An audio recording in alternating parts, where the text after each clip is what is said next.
Ladies and gentlemen, I do believe we're back. This time, everybody's got their clothes on. We're like some school children. Everybody's doing good. Zach even put on some extra layers. I Oh yeah, appreciate that, bro. it's cold in here, man. Yeah, dude, I understand. You have to make up Yeah. for the other. Yeah, right. Yeah, man. So, all right, the stream is indeed back up and running. One more second. The link to join if you want to come and hang out with us and talk about Panther football and give us your predictions for the season. I just posted in the YouTube chat. If anyone wants to come in and join. Dave, back up and running. Appreciate the advice, brother. I took your advice and I'm here to help. yeah, man, I scrubbed that from YouTube. So we're all good. We're all good. We don't even have to speak about it. We can jump back onto this discussion that we were having. That was actually a pretty damn good discussion. What it would take for the Panthers to actually make it into the playoffs. And is it possible that the NFC South sneaks 3 teams into that equation? AJ, we hadn't gotten to you in this kind of question. That we're talking about MVP, but we're also just kind of bouncing around everywhere. And that's the point of today's show, man. Whatever y'all want to talk about, this is y'all's show. So, AJ, do you have any burning predictions on your chest? As I said, MVP, I go with Mahomes. I mean, they went and got him a whole new revamped offensive line. True. I mean, he's going to be sitting back in the pocket clean all day long. It's not going to even be fair. Yeah, I mean, it's Mahomes versus Allen, but I just think Mahomes just has way more help. Yeah. He has the weapons. He has the help. And he has a defense, too. He has the offensive line. Dude, they could legitimately go 16-0 this year. Oh, this is what happens 17, when you actually put resources towards your offensive line. Yeah. And it's about the quickness. Yeah. One off season, they saw what happens when you start Mike Remmers, and they said revamp the Hell whole no. damn thing. Dude, that's enough to ruin your Super Bowl right there. For sure. And I still think we're going to regret the day we took Thomas Fletcher over Trey Smith. Oh, we're already regretting it, man. We're already regretting that. They had to put the man on IR so he wouldn't have to get this heat from the texter. Bro, that all of a sudden he out here doing snaps in the final. He's been limping. He's been hurt since the Ravens game. I don't know what happened to him. Yeah. We're gonna put him on IR. But did you see the snap that he made in the Ravens game? He got put on his ass. I know. He got hurt. He got jacked up. That's probably when he hurt his hip. I'm not doubting that he's hurt. I'm doubting if it's really an IR type of situation. Oh, I don't think so, because they put out an Instagram story or whatever the Panthers did of the home run derby, and you got Thomas Fletcher sitting there swinging a baseball bat. Oh. Like, no, you aren't on IR if you're swinging a baseball bat at a home run derby. That ain't happening. Sorry. Maybe that was before the Ravens game. No, I'm joking, dude. I know it wasn't. I know it wasn't. Dude, Hey, listen. So, listen, while I got everyone on here, what y'all make of our backup quarterback competition with PJ Walker getting the nod over Will Grier? I personally like it. I think PJ Walker represents a higher upside. I know he's inconsistent. I mean, he's not a starter for a reason, but I just think they liked the kind of upside that PJ represented. So how y'all feel about this, man? Man, come on. Did you really have a doubt on that one? He is a mad rule guy. Yeah. Will Grier did not have, unless Will Grier went out there and became the second coming of Patrick Mahomes, he did not stand a chance. The problem is that I'm shocked that they didn't keep 3 again. Yeah. And I'm not shocked that PJ won the job. I'm shocked that they didn't keep 3 again, considering that their starting quarterback hasn't played a full season yet. Right. Yep. That's why I'm shocked by it. Like, so when that's why I predicted 3. I was like, I don't care what the order of who's the backup. That's irrelevant. Neither one of them should be backing up any damn thing. They may regret not taking 3. Yeah, like it was just more about the fact that they decided they were going to roll with 2. Panther Rule, how are you, man? I'm good, dude. I'm a little bit shocked at some of the, which I know this year's different. Without a 4th preseason game, they got a little bit more time to make adjustments to the rosters than they normally do. But like right now, we just unless Shi Smith gets healthy, we may end up going DJ Moore being your punt returner. I don't know how he wants to be the punt returner. Yeah, he does. Brandon, how about this too? We brought in Royce Freeman as a pickup running back from Oregon. A lot of people have been floating his name out too as a potential punt returner. He's a kick returner. Yeah, kick returner. So I mean, do we think someone even mentioned the potential of him being a fullback? I don't know if I believe that. I think he could. I think he might do better than I think he could do it better than Richie. I'll tell you that. Yeah, I think why? Big enough to be But why though? Royce Freeman has been a running back his the entire thing is, career. But the key about Royce Freeman is Royce Freeman knows how to block. Like he knows how to block as a fullback. He knows how to block as a running back. He's big enough to play the position, and it could put the offense. It could put defenses on their toes because they don't know if McCaffrey's going to get it or if Royce is going to get it. And he's not. Royce Freeman's not a slouch at running back. No, he's not. Not at all. No. So like, let's keep it a buck. Like when we got Royce Freeman and Trenton Cannon went, I said, it is what it is, bro. I get it.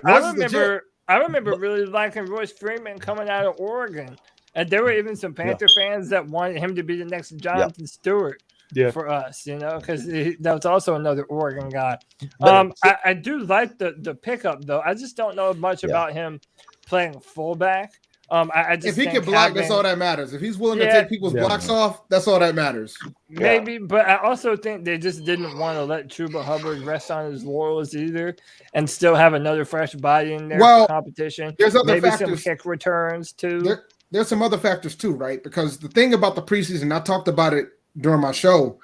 Chuba had rock hands in 2 out of those 3 games. Like he couldn't catch the ball. Bad drops. He had some bad drops, and Royce don't do that. Like, so that's the thing too. Like, I felt like as soon as we picked Royce up, I was like, Royce is the 2 now. Chuba's the 3.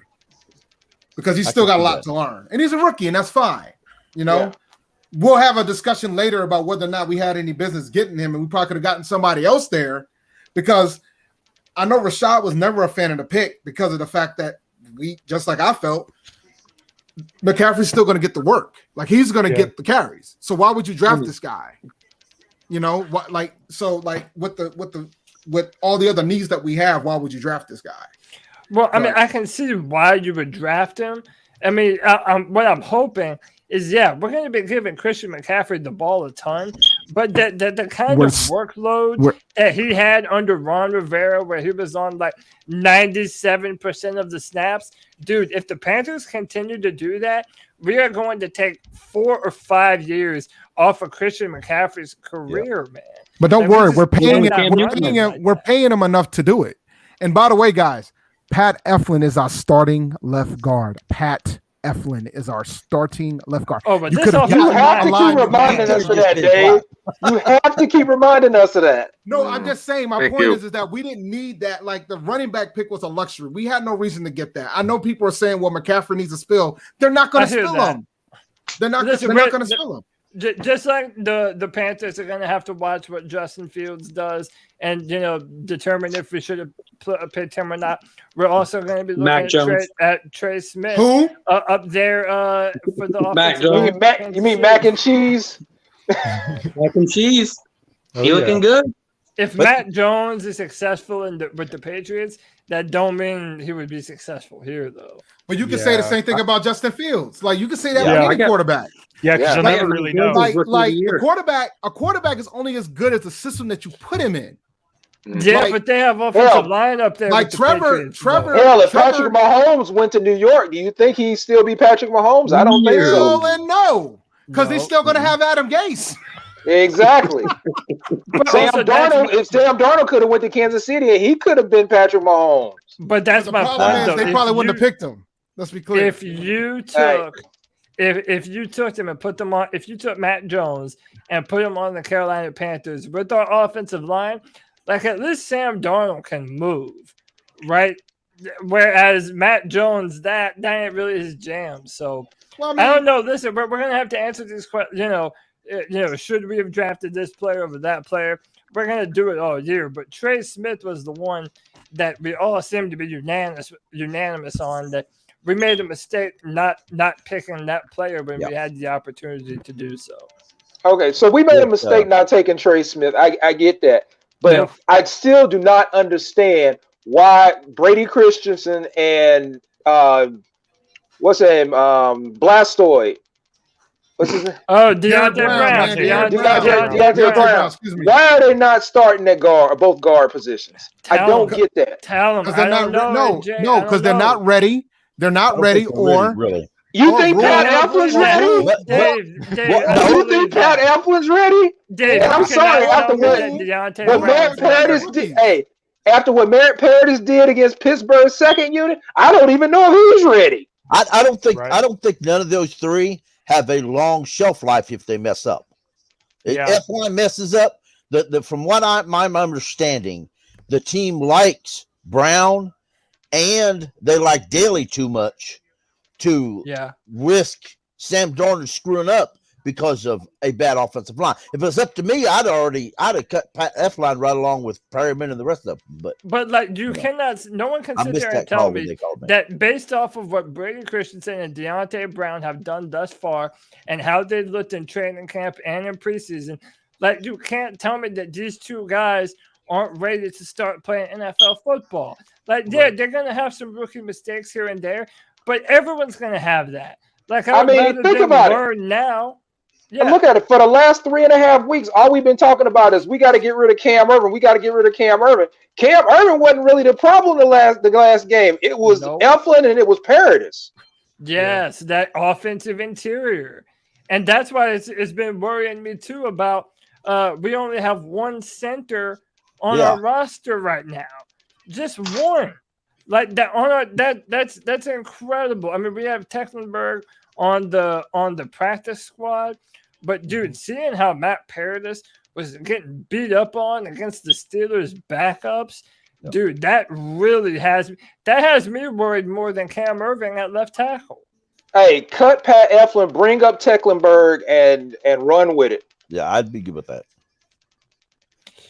Yeah, man, and especially, and I've even been impressed with Deontay Brown in pass protection because at Alabama he was more of that heavy power run offensive lineman. But dude, when you look at some of the things he was able to do in pass protection against Baltimore and Pittsburgh, like it just doesn't make sense to me why you wouldn't want that guy to be a part of your starting offensive interior. It doesn't make any sense to me.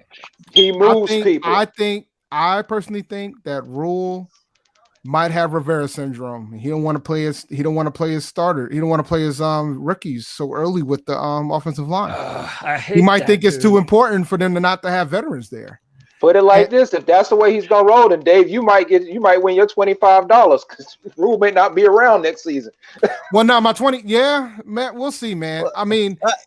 Based on the win total I'm predicting, it's going to end up being a push. Which was how weak the schedule is up front. If they're going to make a offensive line change, it's going to be good to do it while the weak schedule. But if F-line screws up a little bit in the Jets and they actually develop the thought process to pull him in the middle of the game, then we can still, with the lack of talent with the Jets, you can still come back in that game. Yeah, but you don't wait until the end of the game. It's going to take some losses for them to make a change. Well, that's So that's the season. That's the season right there. We can't afford to take losses that early. Let me tell you what, it's going to end up taking that New Orleans defensive line and Cam Jordan to come into our home and make us reevaluate this I'd rather get beat by the Jets. Situation. I know. No.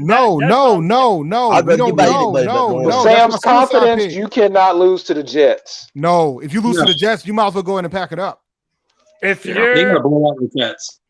My thing is, what needs to happen in order for them to put Deontay Brown on the field, man? Like knowing how an injury, inferior, an injury. Like, I don't want to wait that long, man. Maybe, dude. Maybe it only takes a play. Happen, but like this, the night before, somebody need to slip something in Eflin's food.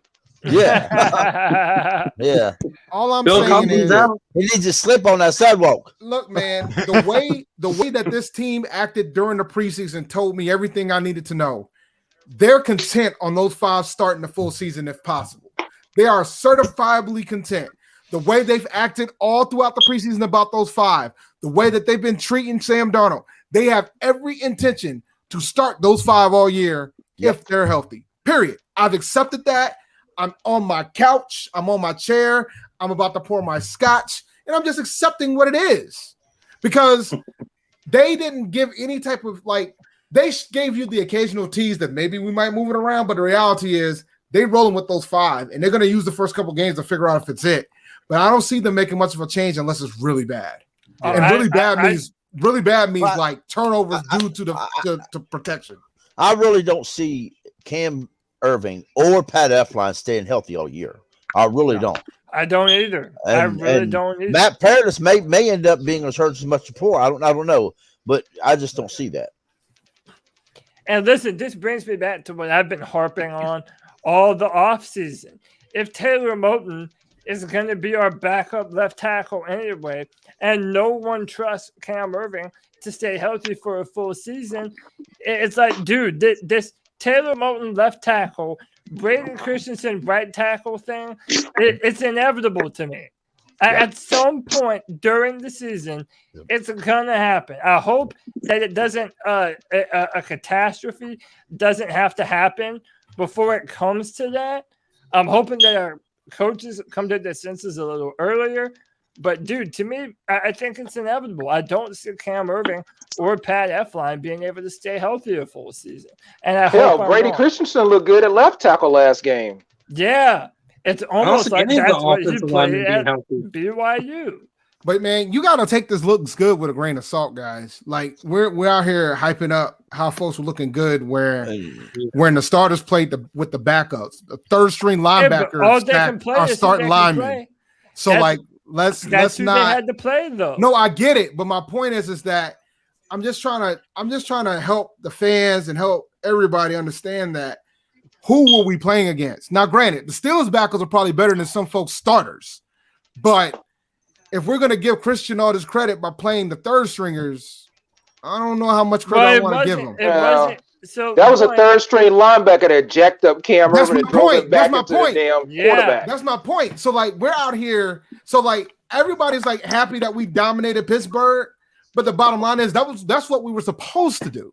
That was the job that was supposed to happen. Yeah. If that did not happen, I would panic. So that's why I'm attacking those onesie twosies when that third string linebacker came in and rocked Cam Irving. Things like that, I'm like, yo, this ain't good because you're not going to play third stringers all the time. You might get it with the Jets because of the injuries, but that's about it. So, but when it comes to Deontay Brown and Brady Christensen, so number one, they can only play the guys that they're up against to play. No, I got it. Yeah, they can't control that. Number two, it wasn't just one game. It was no matter what preseason game you're talking about, the Colts, the Ravens, the Steelers, both of those two dudes looked consistently good in all 3 of those games. And for Brady Christensen, that took place at 3 different positions: right tackle, left guard, and left tackle. And he had more good film than he did bad. So it's to me, it's inevitable. It's inevitable that it's going to happen, that these guys are going to be a part of our starting rotation. Yeah, we just got to wait and see, man. I just think if folks think that Carolina's going to win 10 or 11 games, you got to be rooting for Cam Irving and Pat Elflein to be successful because that's who we're going to have at the beginning of the season. That's just the reality of the fact. We got to root. They can hold this up until further notice. Now, because the thing is, if they falter, if Sam falters, then we're going to be having a different discussion going in 6 weeks later. You know what I'm saying? Because the first half of the season, we got to start strong. If we want to get to 11 wins, we have to start strong. We have no choice. And to double down on that, if you look at how many players the Jets are missing, they're missing 4 defensive starters for game 1. And Jamison Crowder just came down with COVID. Mm-hmm. So we don't even know if he's going to be available for their matchup. So just like the Panthers did what they were supposed to do against the Pittsburgh Steelers, the Panthers have no reason to not do what they're supposed to do week 1 against the Jets. Yeah, blowout. There is no reason why we shouldn't blow them out. It'll be a different discussion if we don't. Now, right now, the over-under is 44.5 points. We are 5-point favorites against the Jets. Typically, the home team is 3 points by default. So, I mean, we should beat these dudes handily. I'm picking Carolina to win. I'm probably going to pick them for my suicide pool. But it's just you have to realize that even if the four defensive starters isn't there, if our line can't hold up, it's going to be a long day. But my thing is, we haven't seen Christian McCaffrey this entire preseason. So in my eyes, I think that's going to be the key to us beating their ass. Like, I think this is not going to be about Sam Darnold slanging it. It's going to be about Christian McCaffrey running that shit down there at the road. Or it's going to be about the offensive line being able to move people so Christian can run it down. But the thing is, Christian, but that's the beauty of Christian. He don't need it. He's going to do it. Like, he's going to be that's how come he's as good as he is. Yep. He don't need it. Chuba needs it. Yeah. Royce barely needs it. But McCaffrey doesn't need it. In that game where Chuba bounced it to the outside, that's just a regular routine thing for Christian McCaffrey. He does that all the time. Yeah, like easy pie. Like what McCaffrey is one of the best running backs in the league. He don't need the line. The backups do. Well, you know what else is going to But you know who also needs the line? The wide receivers. But you know what else is going to Sam benefit? Darnold. You know what's really going to benefit Christian McCaffrey this year? I think that there is a concerted effort to use more tight ends this year. And I mean in the passing attack and in running the football too. Yeah. Look, dude. Yeah. Look, man, we didn't throw the ball more than 10 yards in the Sam Darnold didn't throw the ball more than 10 yards in the preseason. Oh, but you got to remember, Joe Brady was running a vanilla offense. He didn't want to show everything. So, they're going to start throwing it deep next game. That play action don't come out. Dave, why did you shake your head like that's not true, though? We'll find out. Dave, you have no reason to believe that that's not the truth. I have a lot of reasons to believe that's the truth. You want to know why? Offense. I saw an entire season of the Joe Brady experience. Yeah, but you also had a quarterback that couldn't. No, we're not doing that. I'm not doing that with you today, Cody. Man. Oh my God. My draft starts in 3 minutes. I'm not doing that with you today, Cody. Are you picking Teddy B? This time last year. All I'm saying is this. The guy that is no longer our starting quarterback was 11th in the NFL in deep pass efficiency. 11th. Only 10 other quarterbacks was better at throwing the deep ball than Teddy Bridgewater last year. Are you taking him in fantasy? Who, me? No, neither one of them are fantasy worthy. Neither one of them are fantasy worthy because of the offenses that they have. Denver's going to be a run first offense too. So let's not, huh? I'll take him late. Sam Hell Darnold. no, I'm not taking neither one of them late. I'll take him late. Dave, this is the difference that you're not understanding. He's not a top 20 quarterback in fantasy. Even last year, there in Joe Brady's offense, there was stuff open down the field. But that's my point. The big time down Cody, you're failing to realize my point. Never capitalized on I don't know, but here's the thing that I keep trying to explain to everybody, and I've been saying this for months. It's not that the fact that Teddy didn't want to capitalize. It's the fact that the offense doesn't want you to. That's my point. No. I'm telling you, man. They were not telling Teddy Bridgewater to only. They yelled at our backup quarterback for going down the field too much after the first preseason game. Dave, there's no way that they told him not to throw the football. You told him to throw it short on 4th and 15? There's no way, man. Well, not on 4th and 15, but I'm talking about like a normal typical offense that we're going to run. Why you think we kept 4 tight ends? You think that's an accident?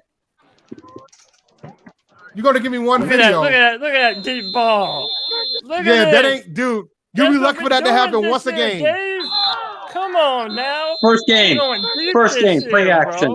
But that's going to happen against the Jets. My point is, don't get used to that happening often. Y'all are going to have those same complaints about Sam about why didn't he throw the ball down the field, because the offense ain't built for it. I'm telling you. This time last year, everybody said Teddy could throw it deep. He just didn't want to. Now we're saying that Teddy wanted to, but they told him not to. I think we the really offense won't know the truth until later on the season. We won't know it for a couple weeks, but I just think based on what we've done with our personnel, we're going to play more 2 tight end sets. This ain't going to be built to throw the ball down the field, because what do you have to throw the ball down the field, Cody? What do you have to have? Besides accuracy, what do you have to have? Good running game. Time in the pocket. Time in the pocket. Pat Eflin and Cam Irving are starting linemen, and they're going to play more 2 tight end sets than they did last year. So the only way they're going to have that opportunity is if they go if they have more time in the pocket, and I don't think they're going to have that much opportunity with that line. That offensive line isn't going to last anyway. Number 2, Deontay Brown and Brady Christensen at some point are going to make it better. Number 3, dude, what I'm thinking of is we're going to be able to see the real difference once you have a quarterback that isn't afraid to push the ball downfield. We're not going to pretend like that LSU offense wasn't a downfield throwing attack. I also want to point out that even though Sam Darnold has not proven himself to be on the level of, say, a Justin Herbert, last year Justin Herbert didn't have any time to throw the football in the pocket, and he was still moving the ball downfield. So, yeah, Sam has a ton to prove, but I feel like you're already starting to see that connection with him and Dan Arnold. You're already starting to see it more like this with him and Robbie Anderson. That's part of the reason why I think they paid Robbie. They really want him to be an important piece of Sam's further development here in Carolina. So, yeah, we're going to have the opportunities to go downfield, I promise. Sam just has to hit. Damn, not silent? I believe that we're going to have a. I'm doing my draft now, so I'm going in and out. So. But we won't do it all the time. Well, it's going to be I believe it's going to be similar to a John Fox offense. We're going to run it a lot, maybe short passes. What he said, and then that's how it's going to go down, man. Then that one time when all the defense thinks we're going to do a short pass or run it, Anderson's going to sneak downfield and they'll throw a deep ball. Do a post like Keith Smith. But especially early in the season, I really want us to use those second down. Like if we have a second and short, like a 2nd and 4 or something like that, dude, throw the football. Throw the football. I mean, let our wide receivers get moving. And let them start moving downfield and going up to catch some passes. And then you can depend on Christian if it starts to, get a little hairy. I believe when we get into situations where it's going to run, I believe, and maybe I'm naive, maybe I'm wrong, I believe that I believe Rule's going to put some of them offensive linemen in there that can run block better than Pat Elflein, who can barely pass block, much less run block. You're going to see. If that's the case, then Pat that is insane that you guys really think that Teddy's going to get benched that week 3, by the way. I just want y'all to know that. I agree with you, but they don't ask me that. Because they wouldn't want what I told them when they did. I need to answer that question. Listen, the guy that thinks that Teddy's going to get benched by week 3 hasn't been watching what Denver's been doing. It hasn't been paying attention to why Drew Lock lost that job. Has no idea why he lost that job. It's going to be happening week 8. Nah, he'll be there the whole season, dude. They're done with Drew. Nah, Big Fangio is tired of having Drew Lock as the risk of him. What the hell's going on in my draft? Vic Fangio is tired of putting his career on Drew Lock's hands. He's going to take Put it like this: if Teddy starts screwing up, they're not going to go to Drew Lock. I expect Cam Newton to get a call. I think Cam's done, bro. I'm gonna be honest. I think Cam's done. I read on Twitter the end result of it that was New York flying him in. So all right, I did hear that. I put that on Twitter because Tony called that during our last Tuesday show. So I tagged Tony and I'm like, hey man, looks like you were right. But then they were trying to tell me in the comments that it wasn't a legit post, that it was like a fake troll post or something. So I don't really know if that was real or not. But I don't think he's done playing football. I think especially as the season goes on, he might not be on a roster week 1. But dude, injuries are bound to happen. Things are gonna move. Cam is gonna pick up with a football team at some point in time. And I wouldn't doubt it if it was the Washington football team, especially I doubt that. I think I know why you're saying that. It's because of the COVID thing, and Ron Rivera is really But Cody, even before COVID, if Ron Rivera wanted Cam Newton, he could have had Cam last year. He chose not to take him. No, but it's more to it, man. It's more to it, bro. Like, I think there's a lot of elements that's involved with that situation. Ron Rivera just won the division without a quarterback. Yeah. All right. So he doesn't necessarily need it, right? He doesn't need Cam. He can win that division with Fitzpatrick. So, like, their defense is like ridiculous. They were pretty much they were a few plays away from beating Tampa in the first round of the playoffs last year. That's true. They don't need like an elite level. They don't need like a super elite level quarterback. Fitzpatrick can get them there. That defense that they have, their defense is big time. So from that standpoint, I don't agree with that sentiment. I think if Fitzpatrick gets hurt, yeah, sure, but that's like we're asking for way too much. They kept, and the thing is, I don't know if like Rivera kind of put like a little. He did like a little hint at the end of his presser the other day, saying, "I know I got some news coming, but I ain't telling y'all yet, and I know you guys gonna call me about it later." So I think that might be Cam, but I think he's probably telling them, "Yo, you got to get this. You got to get this jab." I mean, that man just survived cancer, bro. Like he already pissed most of his teammates. His team ain't vaccinated. And you know what? His immune system is very low. Ron Rivera is the type of person that, I know Cam has so much respect for him. If Ron asked him, maybe he would. I don't know. And the reason I even bring up Washington, it isn't just because of their prior connection, but it's also because that defense is ready to go right now. And if Fitzmagic isn't working out for them, they might need something to spice up their offense. Maybe they might bring Cam in. And you also got to look at it this way: if he was to bring Cam in right now, or even like this offseason, and something happened, Ron's never going to bench Cam Newton. He's just not going to do that.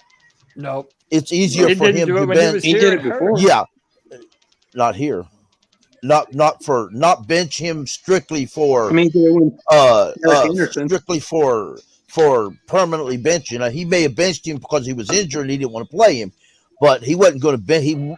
He's not going to bench him because you're screwing up on the field and you're no longer a good quarterback. Cam's not going to do that too. Right? He didn't want to bench him when Cam was hurt.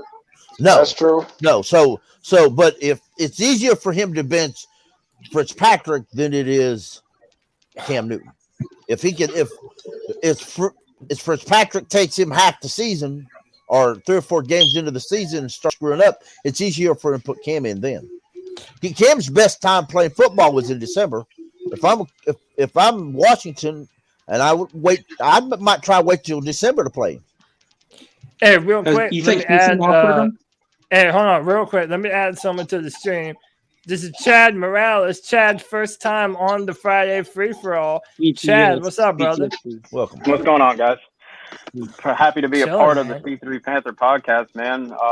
I'm sorry for the weird background. I'm in a hotel. I had to evacuate for Hurricane Ida. I do live in New Orleans, so it kind of sucks. But at the same time, it's been an experience for us. So we're just we're just chilling in Pensacola, Florida. We're going to go to Destin tomorrow and hang out. But I figured that I'd jump on. I've been talking to Cody for a while about getting on. And Dave, I'm a huge fan of y'all, of you and Rashad as well. So, y'all all are killing it with what y'all are doing. So, just happy to be a part of this show real quick.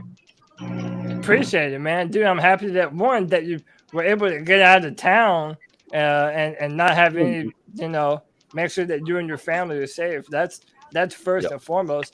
And number 2, happy that we could, provide some entertainment for you guys. Oh yeah, man. While you're down there chilling in Florida. Yeah, dude. I like I said to you, man, and to all these Panther fans. I mean, I'm one of those Panther fans that have been a Panther fan since like 2003. I know, but I was 8 years old, and I think a lot of people are so frustrated with the fact that we aren't contending for a playoff spot or a Super Bowl. But I mean, I could definitely see this team honestly be a 9-10 win team. I know that I'm kind of just jumping to y'all, but I don't know, man. I'll put it to y'all like this. I have never, as being a Panther fan, I have never been this excited for a season. Even 2015, even when Kelvin Benjamin went down, we all thought that season was done for. But now, I honestly believe that we have dogs on this team, especially on that defense. And call me crazy, I might get a lot of shit for this, but I'm just gonna let it fly. How did Denver win the Super Bowl against us? They had a rock solid defense and an offense that could get it done. So I honestly have that much faith that Sam Darnold could get this team to a wild card. I mean, 9-10 wins, but we're also talking about like the NFC West and how the NFC West is literally just a juggernaut in the NFC. I don't foresee a Super Bowl this season, but I could definitely see us seeing some improvement and becoming relevant again, like the 3 years that we won a division. I've never been this excited about a Panthers season ever. So that's a lot to look forward to. I'm so pumped for this season, and I mean, I don't know where I can rate it amongst, these past few years, or the past decade, really under Cam Newton. I've been excited for a bunch of the seasons, but knowing what we've come off of, and just how rough these past 3 or 4 seasons have been for us, man, and knowing what the defense looks like it looks like we have a bunch of monsters set to emerge on defense, man. J.C. Horn, I've been calling it. I know AJ's calling it. That's the defensive rookie of the year right there, man. That's a shutdown corner. And I think we're all waiting for Brian Burns to have that season where he shows that he's a premier pass rusher, man. And I think that we all believe that he is, and this is the year. So even though our offense, we all want to know what Sam's going to do, how our offensive line's going to hold up. But I think all of us pretty much agree that this defense is going to give us some leeway early on. Yeah, I definitely believe that this defense could carry this team. And, even what Tony was saying in the last podcast, we got guys like Chin and Burns and Reddick, and we've got guys. The only big thing, honestly, is staying healthy. I mean, we stay healthy, or we have at least 14, 15 games with our starters. I mean, who knows? Yeah, truly, who knows? Hey, do you have any? Yeah, go ahead, man. Hey, I'm gonna get out of here, man. Thanks for letting me on. Right? Yeah, man. Anytime, dude. Every Friday, come through, holler with us, man. All right, man. Have a good day, man. Yeah, you too. Appreciate you, man. Take it easy, buddy. All right, we'll see you. Cody, you turn me around to CJ or Horn winning Defensive Rookie of the Year. I'm starting to believe it too.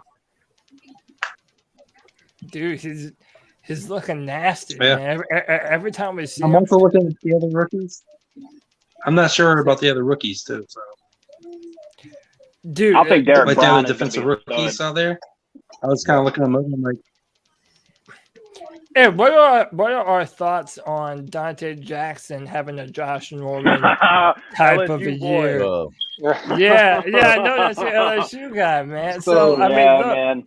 Hey, I was a fan of Dante at LSU when he was wearing that number 1, and I think that we've seen a lot of ups and downs from Dante, but the reason I bring up Josh Norman is it's a contract year for him. So, now that we have JC on the other side, Jeremy Chin in the backfield, what kind of year we thinking Dante might have?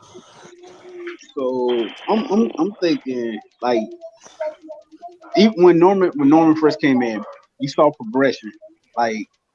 Towards the end of the 2014 season, going into the 2015 season, you saw the dude got better. I done seen the same thing with DJ. The only knock that anyone can honestly have against him is his size. I mean, I done made an argument in the past that DJ should get moved to free safety. You pair his speed, his sideline to sideline speed, with that front forward, the rush we think we're gonna have. That man's gonna be anything that goes beyond 20 yards. He should be able to break on and take that to the crib.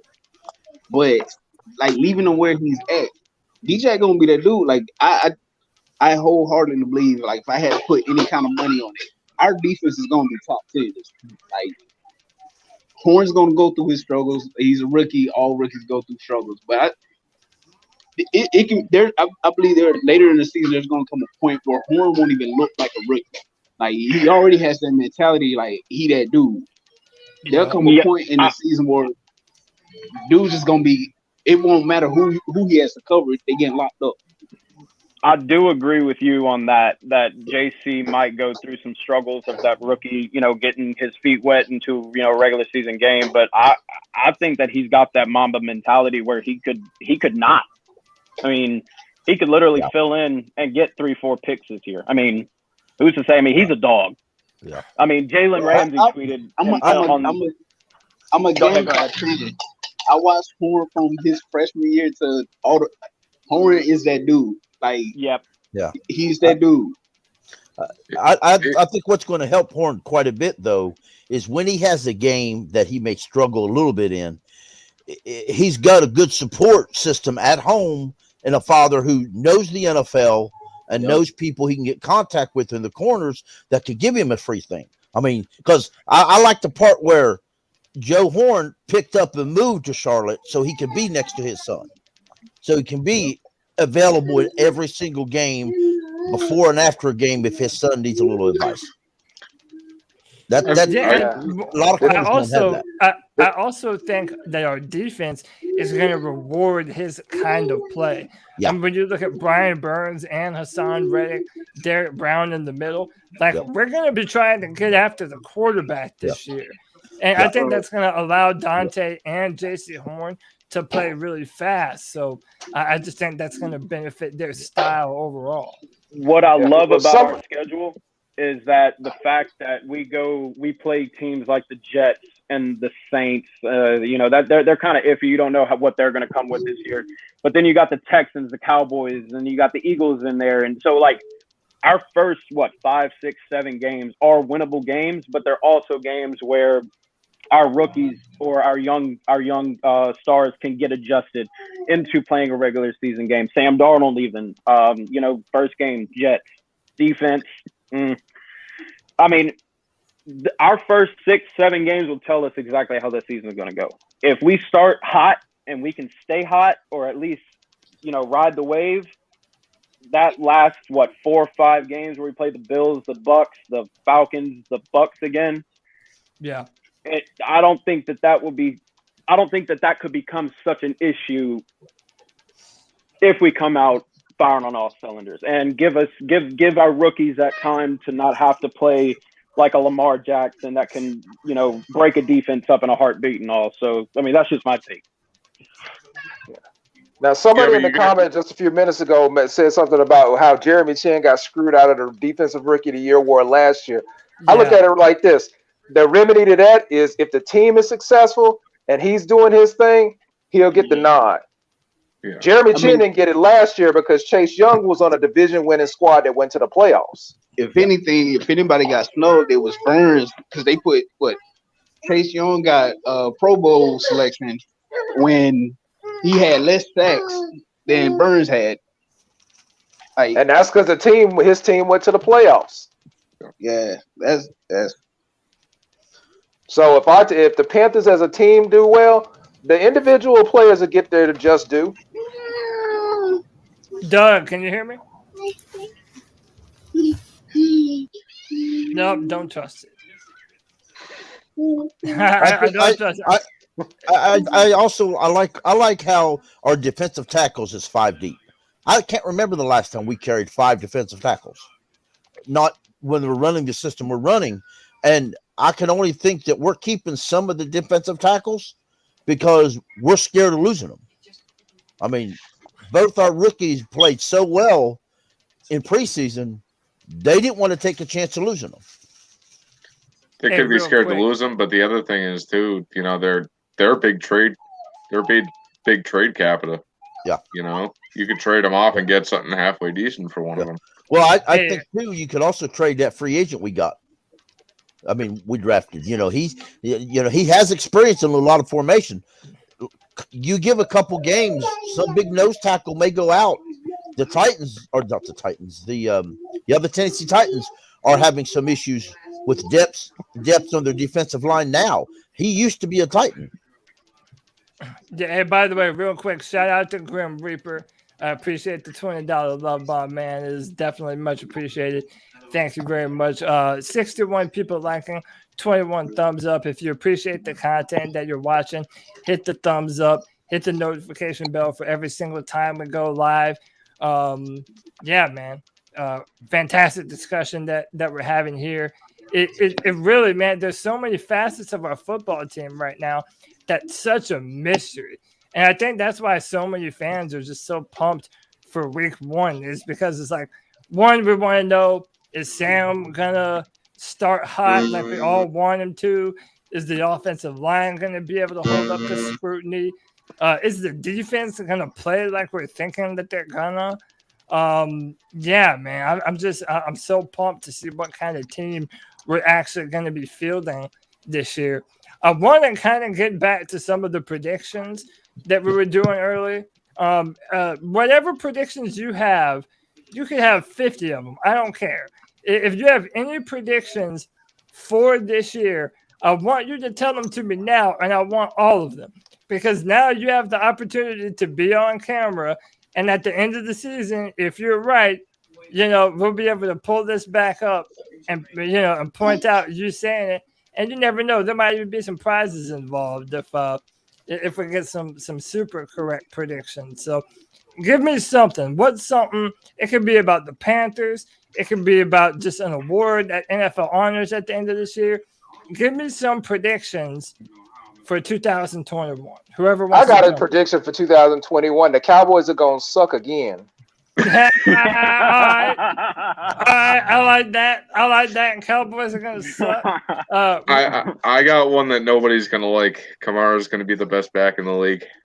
You got to think Jameis Winston. If he plays bad, he is going to want to dump that ball off. And who better to dump it off to than Kamara? Do we think that he must be your guy in fantasy? I actually don't play fantasy, so and he wouldn't be.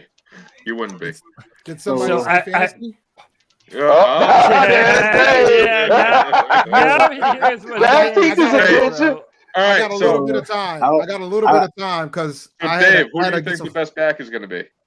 The best what? Who do you think the best running back is going to be in the league this year? In fantasy? Yeah. McCaffrey. If C-Mac can stay healthy.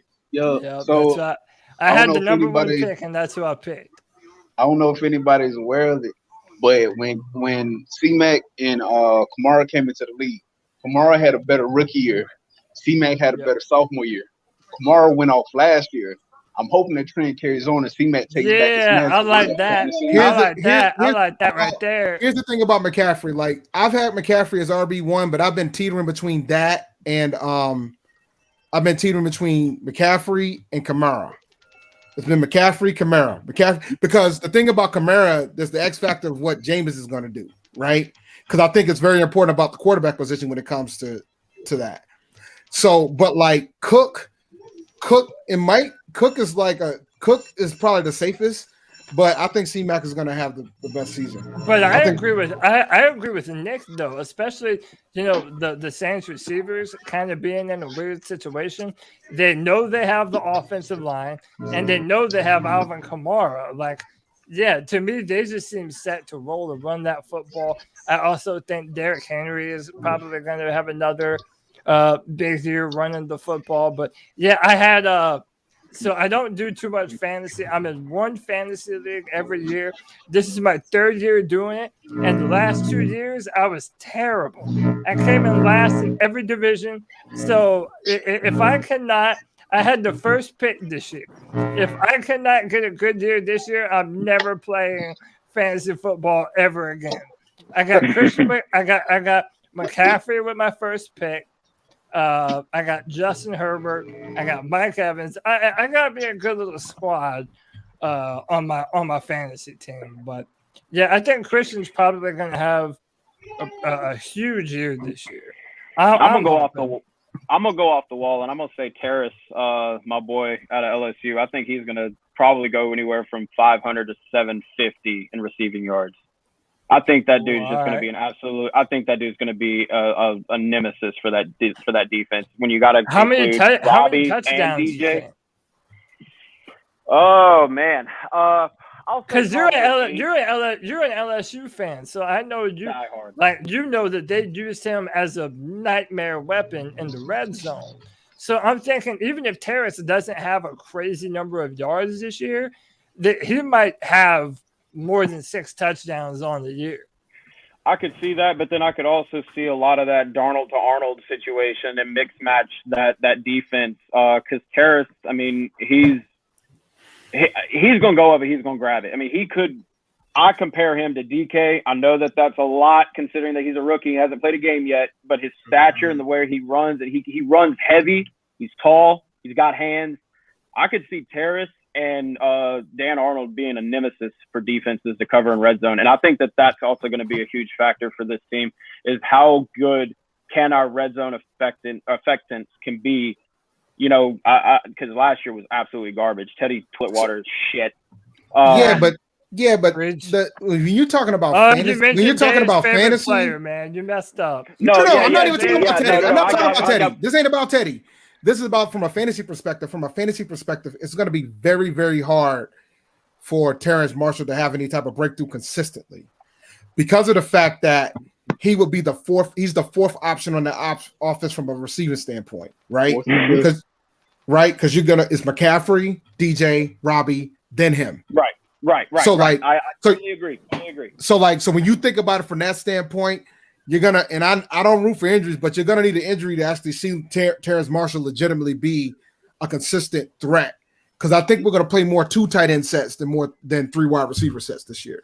An unpopular opinion is I think them drafting Terrace Marshall was them wanting to move on from DJ. Oh, I already said that. Man. I don't like the Panther Nation was in a tizzy when I said it. The moment that they drafted Terrace Marshall, everybody was talking about, oh, that's for Robbie. But why did you say that, Justin? Elaborate on that. For one, Robbie is a rule guy. They didn't draft DJ. So obviously you're gonna have to fight when DJ contract come up, they're gonna have to pay him. Like DJ's gonna want top dollar. You already they already redid Robbie's contract.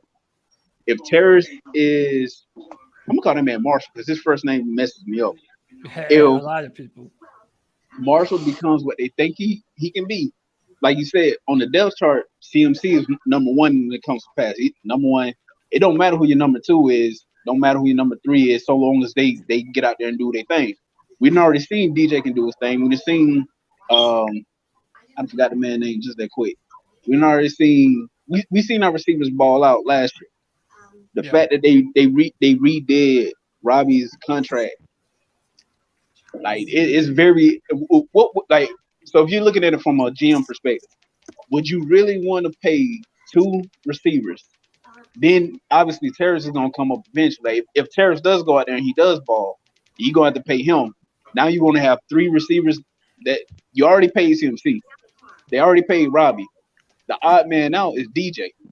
So trade him, try to get some kind of value. I see your point, but if you look at how the contracts line up, it could be that we do pay DJ. I don't think it's going to necessarily be what he deserves to get paid. I feel like we're going to pay him, but then right as Robbie's contract runs out, that's when we are getting ready to re-sign Marshall. But here's my thing though. Like I in principle, I agree with what Justin is saying for the pure point of like, I don't think that you should pay a ton of receivers. Like if you have a number 1, fine, pay your number 1. If you've got like a Julio or a Stephon Diggs type player, sign that player. But having a whole bunch of money tied up to skill positions is something that you normally don't want to do a whole lot of. We already have one of the highest paid running backs in the NFL. I don't know. We have the highest paid running back in the NFL. Didn't Kamara get a little more? I thought Kamara got cut off a little more. So then, yeah, Christian then McCaffrey is the highest paid running back. Yeah, we got the highest paid running back in the NFL. I don't know how much money you want to sink into your receiver position, and throw in Shi Smith to that scenario too, man. On top of like if so, my hope is that they have a plan. Like the front office, everyone has a plan. They went about their business this year, and their solely intent on fixing and fortifying the offensive line. You're gonna have to do that through the draft, the free agency. So if a free agent, offensive lineman, like a solid top tier talent guy comes available, you're gonna need to pay him. I'd much rather have that money. I don't know how for all the Panthers fans watching this, I don't know how long y'all been messing with the Panthers, how long y'all been rocking with them. Long time. I go back to 03, 02, 03. But the offensive line, as far back as my memory serves me, the offensive line has never been what it like. I forget who it was that pointed out the Chiefs had issues this past Super Bowl. Their offensive line got exposed. And one off season, they're like, nah, we fixing that shit right now. The Panthers been seeing this. It's been the same story since before Cam. We get our guy, we get Cam, and Cam never gets an offensive line. So they move on from Cam, they get Teddy. Teddy didn't have an offensive line. They move on from Teddy, they bring in Sam. Question mark still lingering over the offensive line. We got skill. Like, I'm happy that we have skilled players. Like, again, something that Cam didn't have in his tenure here. We got DJ, we got Robbie, we got CMC, we got these cats, we got these dogs out there. But this O-line, this we can't expect, like pointed out in 2015, how the Broncos won the Super Bowl, how we lost it was we couldn't protect our damn quarterback. The man hiked the ball and 2-3 seconds go by and he got somebody on his shoulder. Yeah. You look at every organization in the NFL, the ones that have constant success tend to have their trenches tend to stay strong. Yes. They might falter in other areas, but they keep their offensive line and their defensive line relatively strong. So Seattle. So Seattle offensive line sucks. Yeah, they I can't think of the word, but they out there. They got Russell Wilson. Yeah. Hey, yeah, Coach, I'm gonna have to jump off real quick, guys, because I got to take my family out to dinner. But I just wanted to jump on here. I appreciate everything that y'all do with C3 and PNP. Really do appreciate everything that y'all do, and y'all literally dedicate y'all's time and energy to give us news, opinions, and just something to watch. And then, for something like this to happen where, you can get fans included, man, it goes a long way of what y'all are doing. Y'all just keep grinding and keep pounding with this stuff, man, because I'm telling y'all are phenomenal at what y'all do. And Chad, I'm so happy that you could join us today, man. I definitely look forward to seeing you on more Fridays, man. And hey, man, definitely. I salute you for coming in and hanging out, brother. Oh man, absolutely. Anytime that y'all want me on, man, I'd love to join. It's these 30-45 minutes have been a blast. So just really do appreciate everything that y'all do. Hey, I appreciate it, Chad. Hey, you enjoy the rest of the afternoon, man. All right, guys. See y'all later. All right, later, brother. See you, man. All right, see you. All right, so I have a couple of things. So the first thing, just real quick. Yeah. If any one of us isn't talking, if you guys could mute your mic. I've been getting a little bit of feedback basically kind of the entire time. But the other thing is to build off of Justin, would anyone be disappointed if we spent 3 or 4 higher quality draft picks next year on the O-line? Absolutely not. Would not be disappointed in the least bit. I wanted to do that a couple of years. It seems as though we need a draft where we do nothing but O-line and linebacker because we're paying for this thing at both, man. Yeah, safety, linebacker, and offensive line. And I guess that's the good thing about the quote-unquote rebuild that we're doing right now is because we're generally moving along in pretty well planned out increments where now we know what the weaknesses are on this football team. Now, whatever happens this season, we kind of already know what our plan of attack is going to be next offseason. kind of regardless of what happens this year. Like, we know we need to draft more O-line. We know we need to get better at linebacker. We know we need a legitimate full-time free safety, a single high safety. So, yeah, I'm hoping that We might need a quarterback. Maybe, Oof, yeah, Jesus. dude, and Hey, that's the we'll big if he one, play dude. bad enough, we're gonna be drafted high enough to get one. So Mm-hmm. Yeah, but you know what? Maybe we Even get if the DJ. quarterback's available, I still want O-line over quarterback. Yeah. Yeah. Yeah, Honestly, I we gotta think get next quarterback. offseason we're gonna move off of Shaq Thompson. I think We this is got Shaq Thompson's extremely last lucky. season. Can we though? Yeah, we got extremely lucky when we drafted Cam Newton that we had a franchise left tackle. Most teams that draft high like that don't have that franchise left tackle. We've got Yeah. extremely lucky with that. Because Do if you what look Kansas back, City did. Except the Yep. Browns. yep, some of early games of Cam Newton's most high success, he never worried about that left side ever. It wasn't until after Gross retired that he had to worry about that left side. Yeah, and we still haven't done anything about it since. Nope. From Michael Orr. Nope.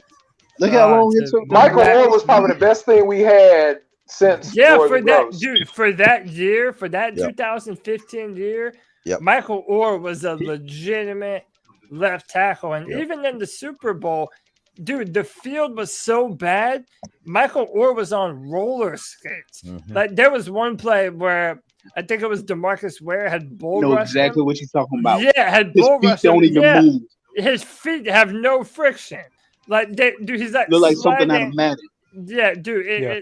it was so everything that could have went wrong, that game went wrong. And we But- still Yeah. had a chance to win, which is Yeah, that I know. bad. Nobody Yep. talks about Jonathan Stewart going out. They always talk about, Von Miller. Jericho Yeah. caught Jonathan that. Stewart, dude. Oh, damn it. That was a catch. Fuck yeah. it was He a had his catch, hand man. underneath. Fucking bullshit. Damn, dude. I mean, I don't even want Well, to bring up that hey, PTSD. Peyton Manning had to have his ring. Exactly. Yeah. The NFL was not And going to the let him NFL retire being behind Had to Eli have Manning. his ring. Brady's going had to the get worst another game, ring too. when he decides he Yo, wants to hang Oh, it he had up. a terrible game. What I Yeah. got to do is to more than just my friends and family. So Ooh. I felt from kickoff, I felt we were going to lose that game. The moment we won the toss, and Ron decided to put the offense out on the field first. If you look at it, and you say their defense is like, go back to the old NCAA way of rating shit. It's like you got an A, B. If you want to say that the Broncos defense was an A, our offense was an A. They washed each other out. We had a decided advantage on defense against their offense. That wasn't the old school gunslinger Manning. The man could barely chuck the ball 15 yards down the field. Why in the hell did he decide to put the offense on the field first? Like I firmly believe if he had put the defense out there first, if the defense didn't score a touchdown, because Luke had 2 pick sixes in the previous playoff games. Oh yeah. Yeah. If the defense didn't put points on the board, the field flips. We win that game like easy. Dude, Like you could have You guys do realize in that Super Bowl, our defense had more penalties in that one game than we had the entire season. Seriously? I Yes. don't even remember that. Yeah, it's Dude, been so We long. had more penalties in that one game than Yo, we had man, the I entire don't- season. I don't want to bring back bad memories. Exactly. Yeah, how There we we get go. into this I've all seen of the a sudden? Panthers play in 2 Super Bowls, and every single both of them 2 Super Bowls, I've seen bad decisions by the head coach. When the first one, John Fox continually, instead of kicking an extra point, he went going for 2, and we didn't convert one of them. Then Rivera made his mistakes, and both times the head coach changed what they normally did. In 03, we went to the Super Bowl with John Casey's leg. If it wasn't for John Casey's kicks, we would have never made it that far. Because that's why they called us the cardiac cats. But There's no one could ever convince me other. If alternate worlds, alternate timelines exist, there's a timeline in which Ron decided to put the defense on the field first. Luke gets a pick six, and that's game on. Like from that point on.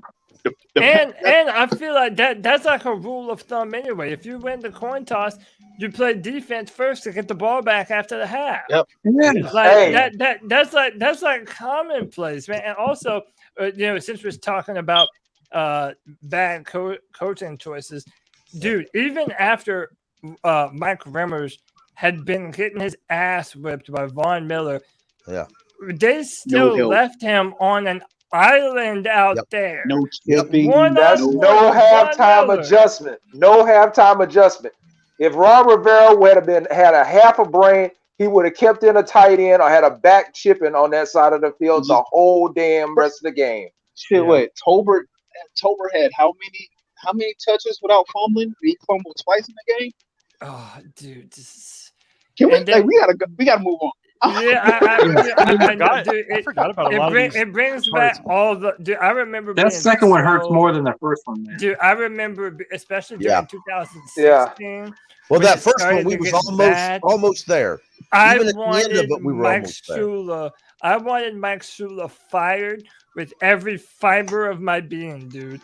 We all I did. wanted him gone. Everybody man. did. Gosh. Yeah, I don't know how we got started on that. 2003, we had a chance to close that game out. Tom Brady threw an interception to one of our DBs right in his hands, and he dropped it. If he had caught it, it was game over. Yep. But the DBs we had back then, if I can remember correctly, they were just they weren't the best of the best. No, they weren't. But they were just free agent pickups. But Ricky But he Manning had the ball. He had the ball in his hand. I only remember Ricky Manning. What's that old saying? Cornerbacks are nothing more than receivers that couldn't catch. Can't catch. Yeah. That's Yep. 100%. Ricky Manning could catch, Joe. I tell you He what, had that boy three of was them. before his time. I will never forget the game in Philadelphia when Donovan McNabb decided, nope, I ain't throwing it that way no more.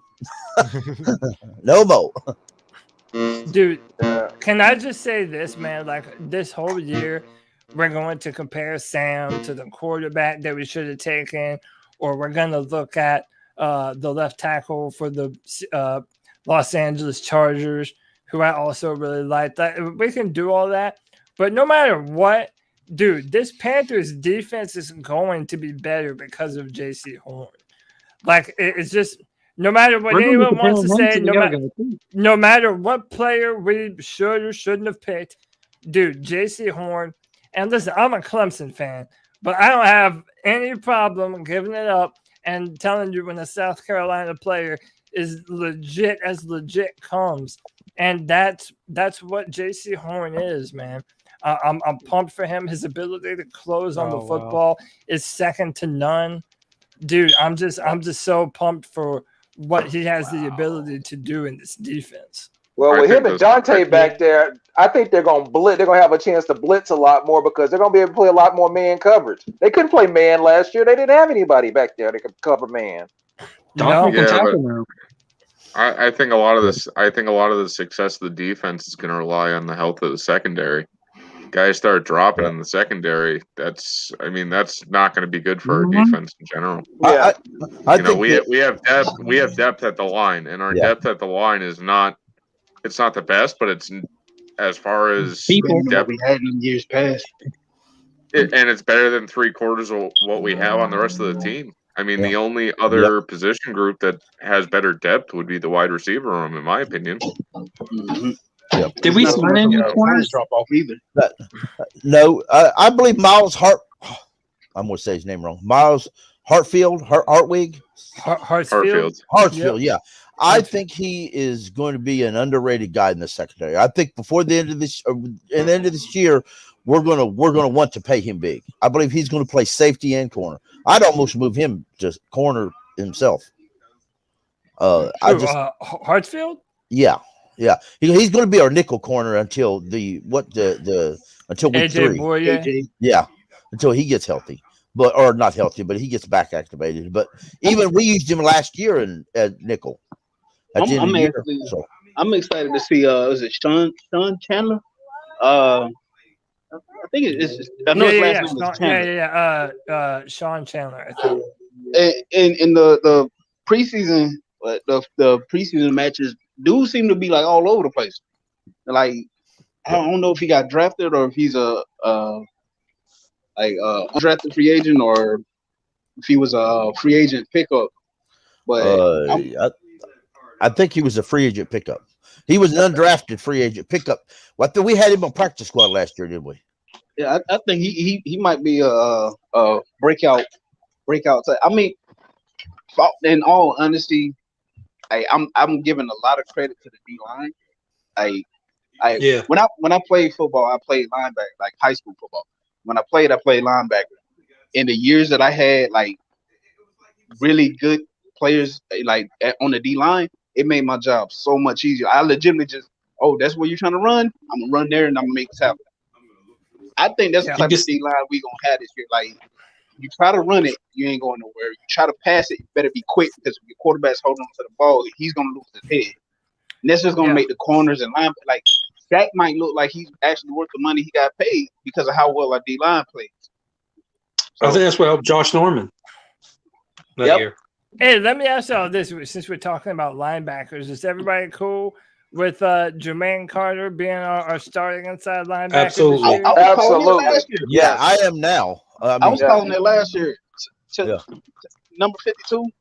Yeah. That man, the first game I saw him out on the field, like, bro, we gotta have somebody better than that. Yeah, but last year we kind of, I thought we broke the mold last year because for so many years, from Dan Morgan to John Beeson to Luke Kuechly, we always had that stud middle linebacker. We always happened to draft him the year before the other guy went out. And I thought we done messed up, but it turned out I was wrong. So I'm happy to be wrong. JC seemed like he was actually picking Luke's brain. Like he actually seemed like he was paying attention, biding his time, trying to get out there on the field, make some plays.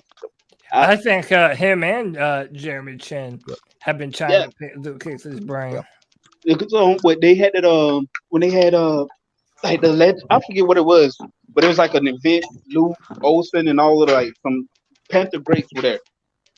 They panned around the room and you can see Chin sitting in like in the entire room. Chin sitting in the front, like dead center on what they say.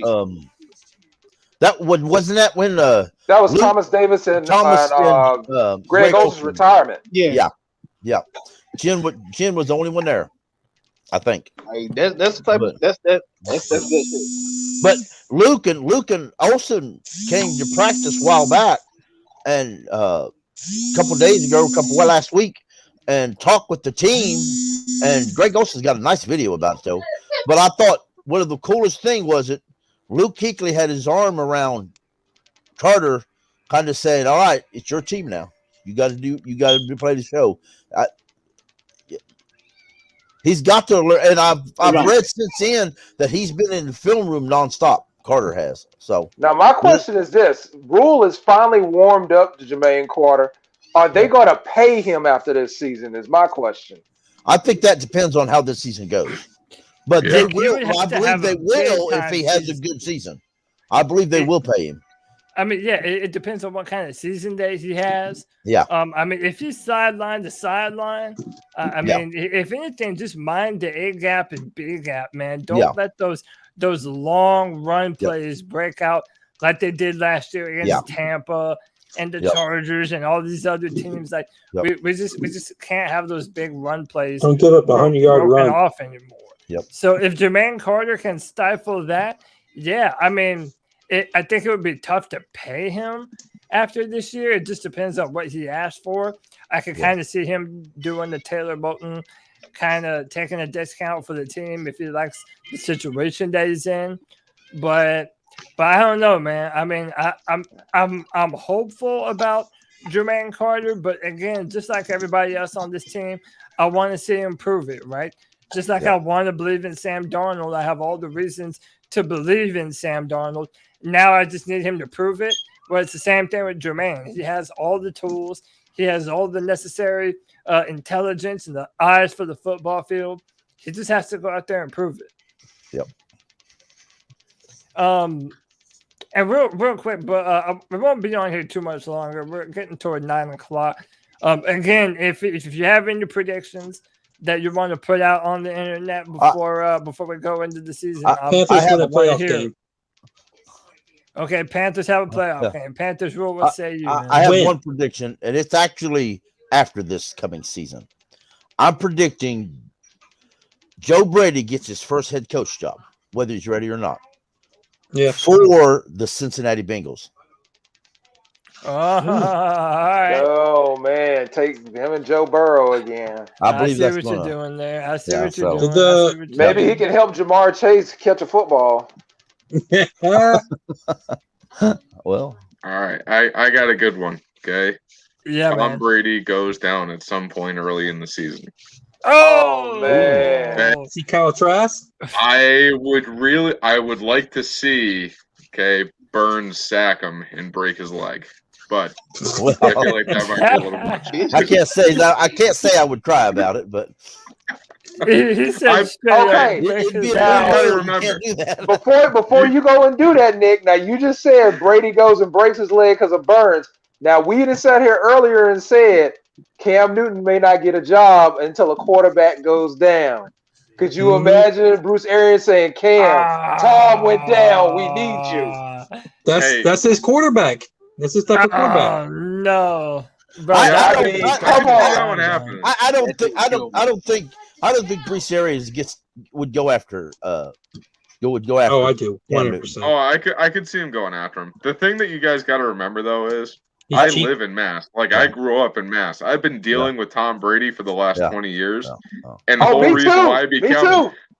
all right. So you get it. So the whole Oh, reason yeah. why I became a Panthers fan is to get away from Brady, and now Well, he's see, down. I've here been a in the Panthers fan because I was born in North Carolina. I've been up here in Maine since like 2001. So Yeah. I've been through the whole Brady Bledsoe, all that shit. I've been up here for the Yeah. whole damn thing. I just think You like Bruce that Mac Arians is Jones, though? overrated.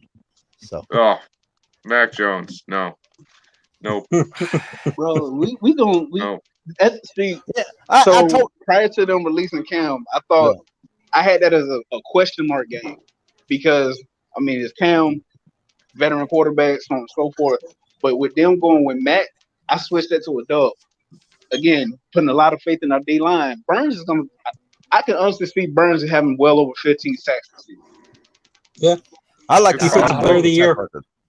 The fact that he has Reddick on the other side is just going to make You it gotta- so much easier Yeah. for him. You gotta respect one of the two, and that's the thing. So, say for instance, Burns doesn't put up the numbers we're expecting them to, or Reddick doesn't put up the numbers. If those two ain't putting up the numbers, I think Brown's gonna be the one getting it because teams are gonna be so worried about stopping Burns and Reddick off the edge. There were games last year where I saw Brown legitimately holding his own against two men. And that's the thing. Our defensive line is set up perfect. You got the two fast guys on the outside, and you got the big bulldozer in the middle. Like all Brown has to do is just go up the middle, and he pushes the QB far enough back to where it ends get him, no problem. And it's just gonna be perfect. The thing, so being a Panthers fan and having obviously watched the games and stuff, like I'm obviously aware that Burns is a tremendous talent. It's not until like a few weeks back I went and actually looked at some film, like some YouTube videos, some actual film of like what he does, his technique and shit. It is absolutely terrifying that somebody can be that big and move that quick and hit angles like the angles that he comes in. Like it's like his go-to move is it's a speed rush with a dip. The man legitimately looks like he's hitting the ground and somehow maintains this. Like, oh my! Cody keeps talking about being excited for. If there is no other reason for me to be excited for this upcoming season, Burns is it. Like, I'm hyped. Burns is a faster version of Von Miller. Brian Burns could run full speed under a table. That's Brian. He is honestly a faster version of Von Miller. That is Brian terrifying. Burns may break the sack record per season this year. If you think about it, the sack record is 22.5 games, I believe, or 22.6 a year. But with 17 games, all he needs is 2 sacks a game. I don't know if he's necessarily going to break it. But, I mean, but with Reddick being on the other side, it's definitely going to help. No doubt about it. Like if Burns doesn't get a sack, Reddick is. It's just going to be one of those things where they're going to bounce the ball back and forth. But here's another quick question: how much can you pay Brian Burns when his contract's up after he does all this? Whatever amount of money he wants. He's not leaving Carolina. You give him a blank check and tell him write down what he wants. But see, look, like that goes back to what Justin was talking about earlier, right? You have a cap space. You can only afford to pay so many different players. Like, I mean, listen, let's say DJ Moore is the top 5 receiver in the NFL, like one of the best, like we all think he is. Who would you rather pay, DJ Moore or Brian Burns? But you also have to remember, by the time Burns is coming up, Robbie Anderson's contract is coming off the books. Yeah, I don't think we're going to sign Robbie to another deal after that, though. Yeah, Probably so not. his money will be off the books. Like 31, 32 at that point. Yeah.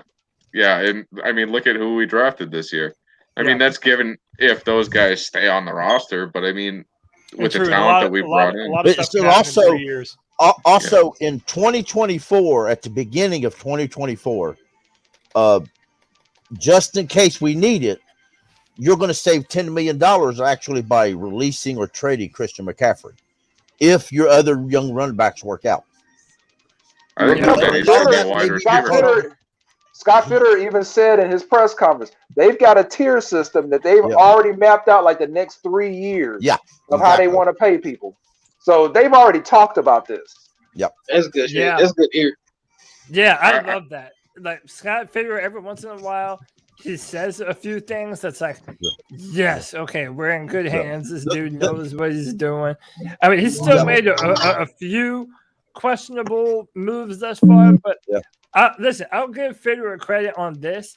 Even if you look at trading away Greg Little, trading away Denzel Perriman, like this guy isn't afraid to say, hey, okay, we missed on this signing.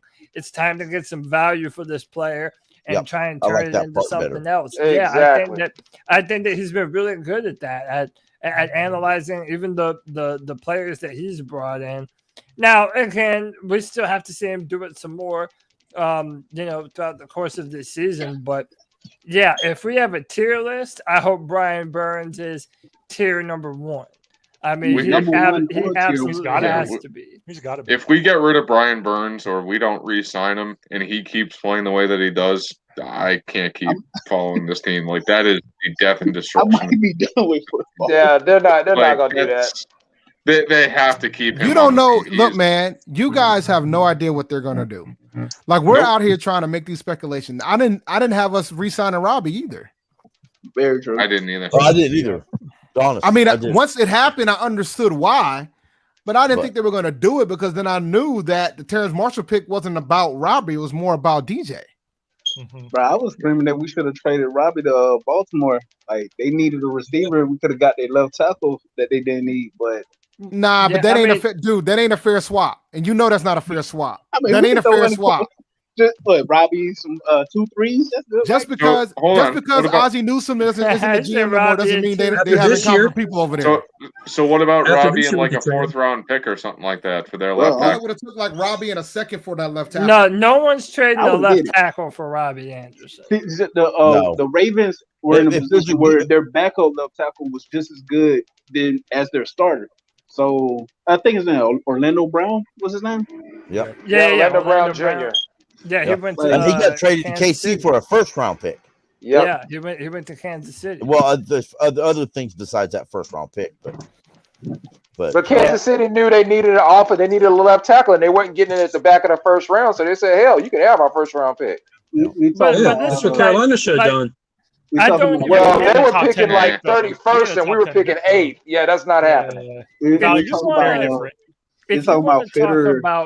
If you want to talk about trading Robbie Anderson, it won't be this year.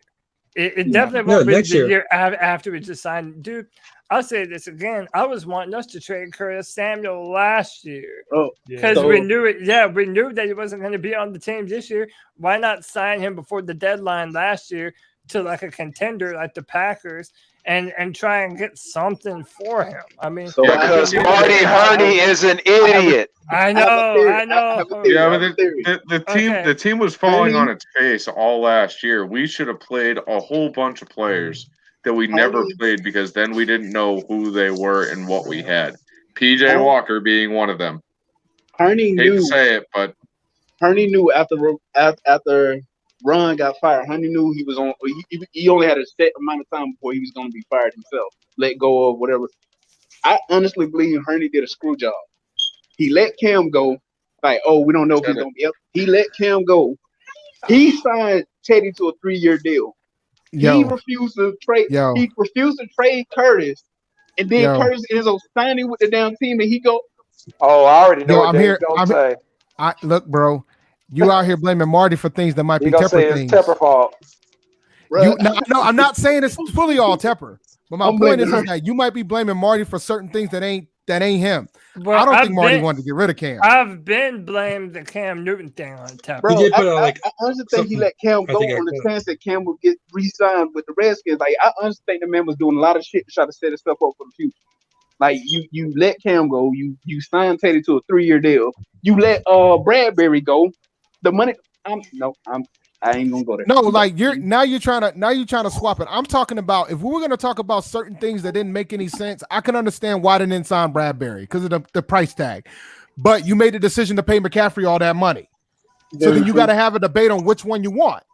Now, from the standpoint of Cam, huh? They instead of paying Shaq, they could have paid Bradbury. They could have.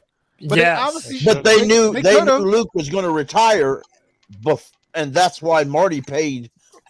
That's why Marty paid Shaq right before Christmas or right after Christmas, dude. Because they knew ahead of time Luke was going to retire. But you also have to remember they didn't have to pay Christian McCaffrey. McCaffrey's deal was not up. They gave McCaffrey a deal early. Yeah. See, that's the thing. They could have waited. They could have waited and pushed McCaffrey's deal on. McCaffrey would have got hurt, and they would have gave them leverage. But that's not the first time Marty ever did that. Hold up. You know why they did that, AJ? Just to put butts in seats. That's the only reason, man. You have to remember, after Luke Kuechly retired, you can put butts in seats by winning football games. I know it, but dude, we lost Greg Olsen, Luke Kuechly, and Cam Newton in the course of one off season. Like you have kept Cam Newton. I maintain that there were 2 picks above all that were David Tepper over everybody. It was moving on from Cam Newton, and it was making sure that Christian McCaffrey got the bag. To me, that has David Tepper written all over it. And that was a dumb move by Tepper because they didn't have to pay McCaffrey. He wasn't going anywhere. They could have kept Cam. Cam was on the last year of his deal. They could have legitimately came to the man like, look, you've been hurt the last couple of years. Play this shit out. If you can complete this season without getting banged up, we talk about money later on. Yeah, it's a prove it year, man. And they had the better weapons. It was healthy. The man even said he wanted to stay there. I know, man. I know. Dude, that was such a bad. I think paying Teddy Bridgewater the amount of money that we paid him. Now, to me, that's all Marty Hurney just giving out terrible contracts like he always has. Yep, he's always done that. He's always done that. Just to bounce off of AJ real quick, you know, it's. That was the issue with signing Christian early is the same issue that I have with re-signing Robbie. We've only seen him for 1 year down here. Yeah. I mean, granted, he had, Teddy's suck pump thrown to him, but, it's only been 1 year. Yeah. Why pay the guy after you've only seen him play for 1 year? Michael Orr was the same way. When he came here, he signed a 2-year contract, and he had been hurt many times before that. Through multiple teams. His first year, we went to the Super Bowl and he played great and everybody loved him. And Gettleman gave him a nice big fat deal. And of course, then he got his concussion the very next season and he retired, and we were still paying for that up until last year. Still paying for that contract. This has got to be there must be a sign somewhere in the Panther Stadium that says overpay for everybody in your first deal. Overpay you before you retire. Yeah, exactly. Yeah. There's a sign up there somewhere. Marty gave Charles Johnson $72 million. Yep. Yeah. And overpaid running back and offensive skill position. I remember when he did that, and that was again the owner, because all the media was saying how great Charles Johnson was. Marty and Richardson had Marty drive 2 Atlanta and knock on the agent's door with Charles Johnson in there and offer his contract right then. Charles Johnson was good, but Charles Johnson wasn't worth $72 million. No, but Charles Johnson wanted to go to Atlanta. That's where he wanted to go. He lived in Atlanta. That's where he wanted to go. And Richardson wanted to make sure we kept everybody. But that was Jerry Richardson. He always wanted to keep the superstars. It didn't matter what you paid him. And Marty's like, yes, sir. I'll do whatever you want, sir. You also remember after David Gettleman was fired, that's why he brought back Marty so that Thomas Davis would get paid again, so that Greg Olson would get paid again. Yeah, man. Dude, he really did. Jerry Richardson in his final years. The worst thing Jerry Richardson ever did, and I'm sorry, I don't mean to offend anybody, but in my opinion, the worst thing he ever did was let Brandon Beane walk out. Because he let Brandon Beane go that very same year they fired Gettleman and brought Marty back. And look at Brandon Beane now. Year. Yeah, we did that. Now. They could have fired Gettleman and just elevated Beane. Exactly. Everybody would have been all right with that. Yep. But you know what they say. Yep. This was a I was pissed. I was pissed when we let Bean go to Buffalo. Yes. I was not a happy camper, man. Bro, I was mad when Sean went out there. Can y'all pay him a little bit more? But nobody saw Gettleman getting fired coming. It just happened out of the damn blue. No, I did. Marty used to do a radio show for ESPN in Charlotte. And I used to listen to it. Even I used to go back and listen to the recordings of it. You can't now, but you used to be able to. Gettleman was on that radio station a few weeks before he got fired and said, I've got to go talk to the boss. I've got to iron some problems out, Marty. You won't come down there and help me, would you? And Marty's like, oh, no, that's your job now. They talked a little about football, but after that, you couldn't go back. When he got fired, I was going to go back and find that and keep it, and you can't find it. They pulled it off the radio station, pulled it off the line. Hey, yo, I got to bounce out. Yep, but I believe that. Yeah, the whole situation. Hang on, what was that, Panther? Say that again, Justin. Yo, I got to bounce out. I got some stuff to go take. Hey, that's good. It's been dope being out with y'all, man. Hey, that's good. I appreciate you coming in and hanging out, man. I hope you do it again next Friday, bro. Yep. Oh, most definitely. Yeah, bro. I appreciate you, man. All right, we'll see you, man. Have a good one, man.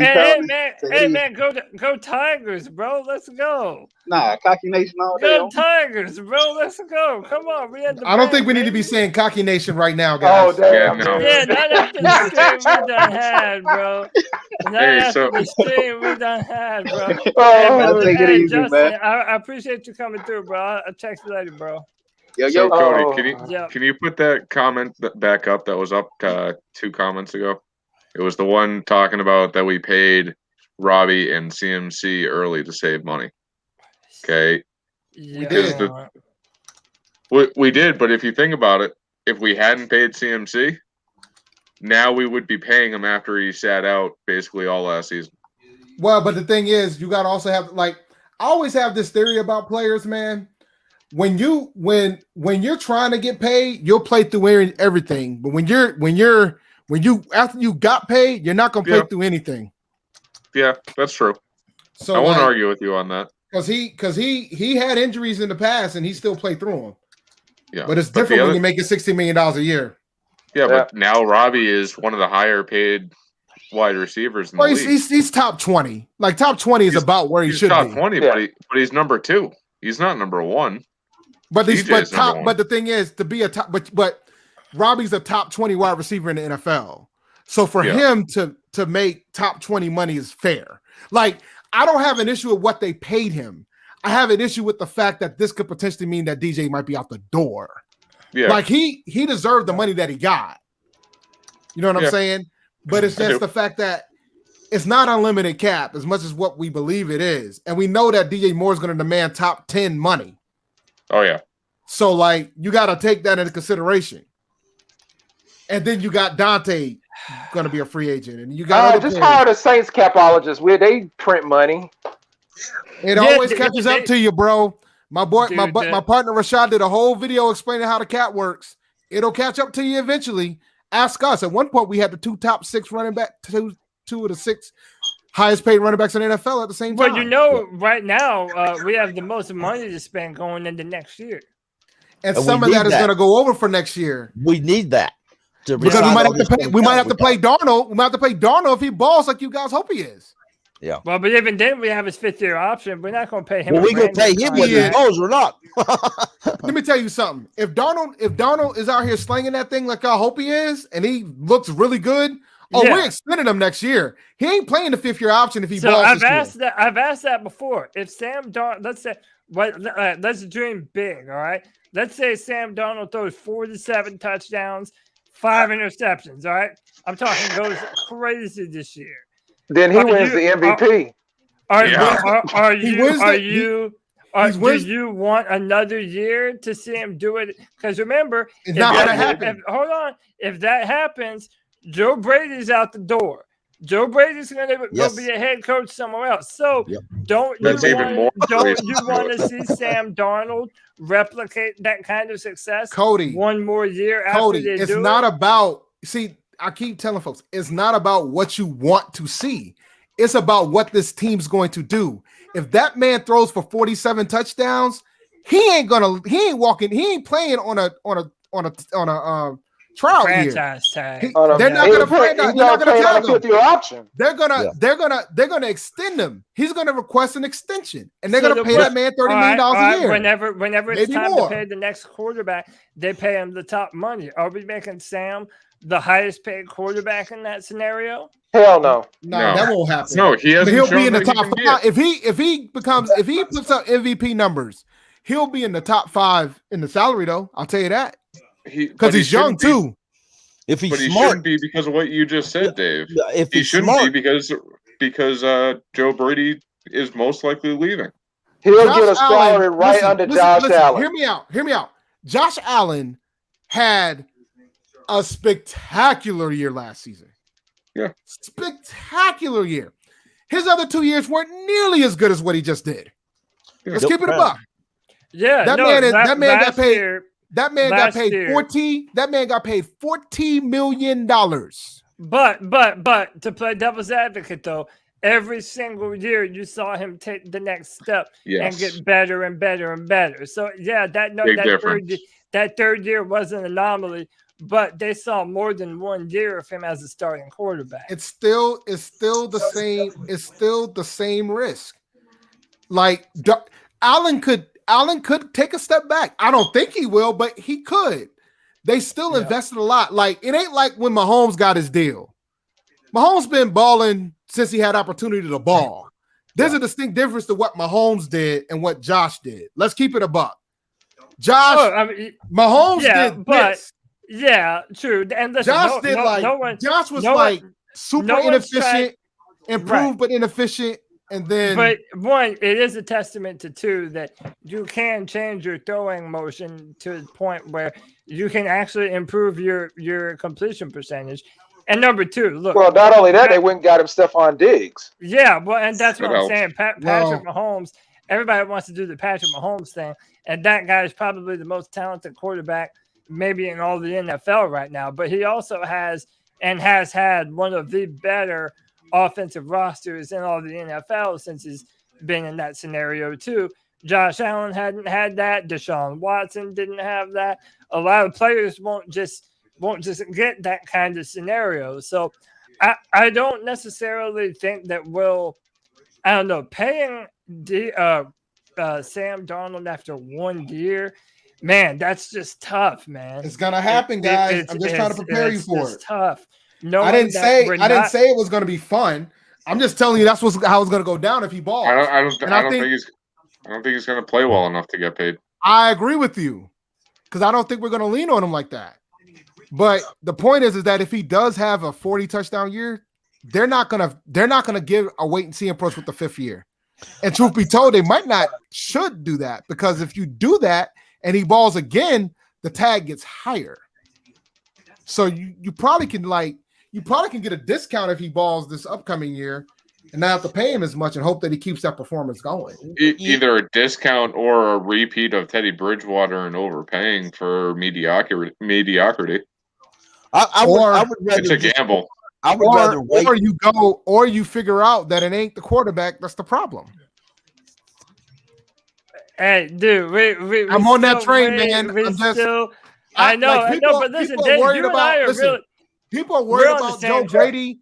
People are worried about Joe Brady getting the head coaching job. I'm embracing it.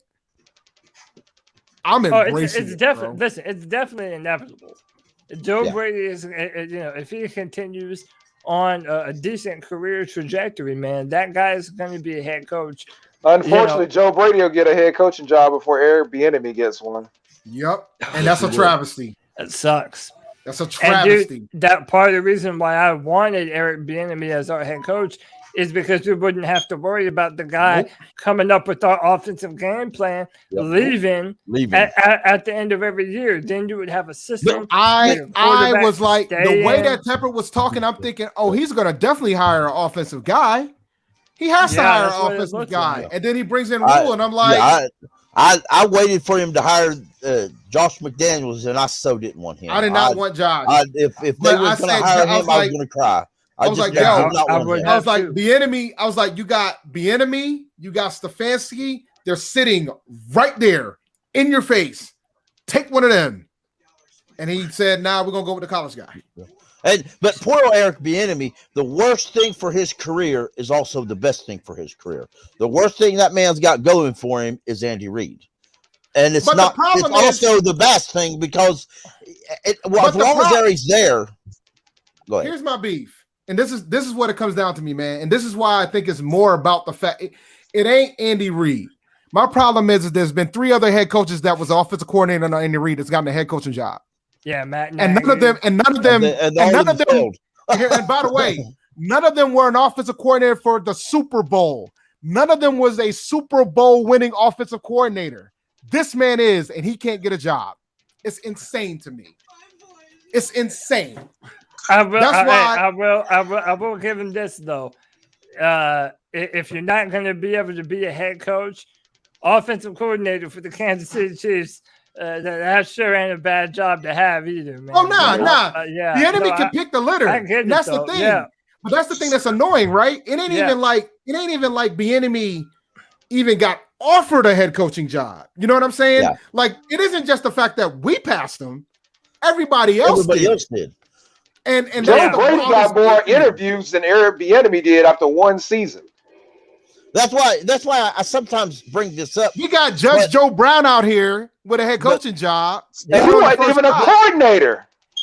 Well, in their defense, like John Harbaugh was a special teams coach before he got his head coaching job. Yeah. So I mean, it's not like out of the ordinary. Yeah. But my point is that this guy's been out here doing this offensive thing, won a Super Bowl as an offensive coordinator, and the same thing with Tampa. Tampa got 2 guys, offense and a defensive coordinator. None of them got head coaching opportunities, which is insane to me. Like, especially for Byron Leftwich, he deserved a shot to get at least an interview, like an interview.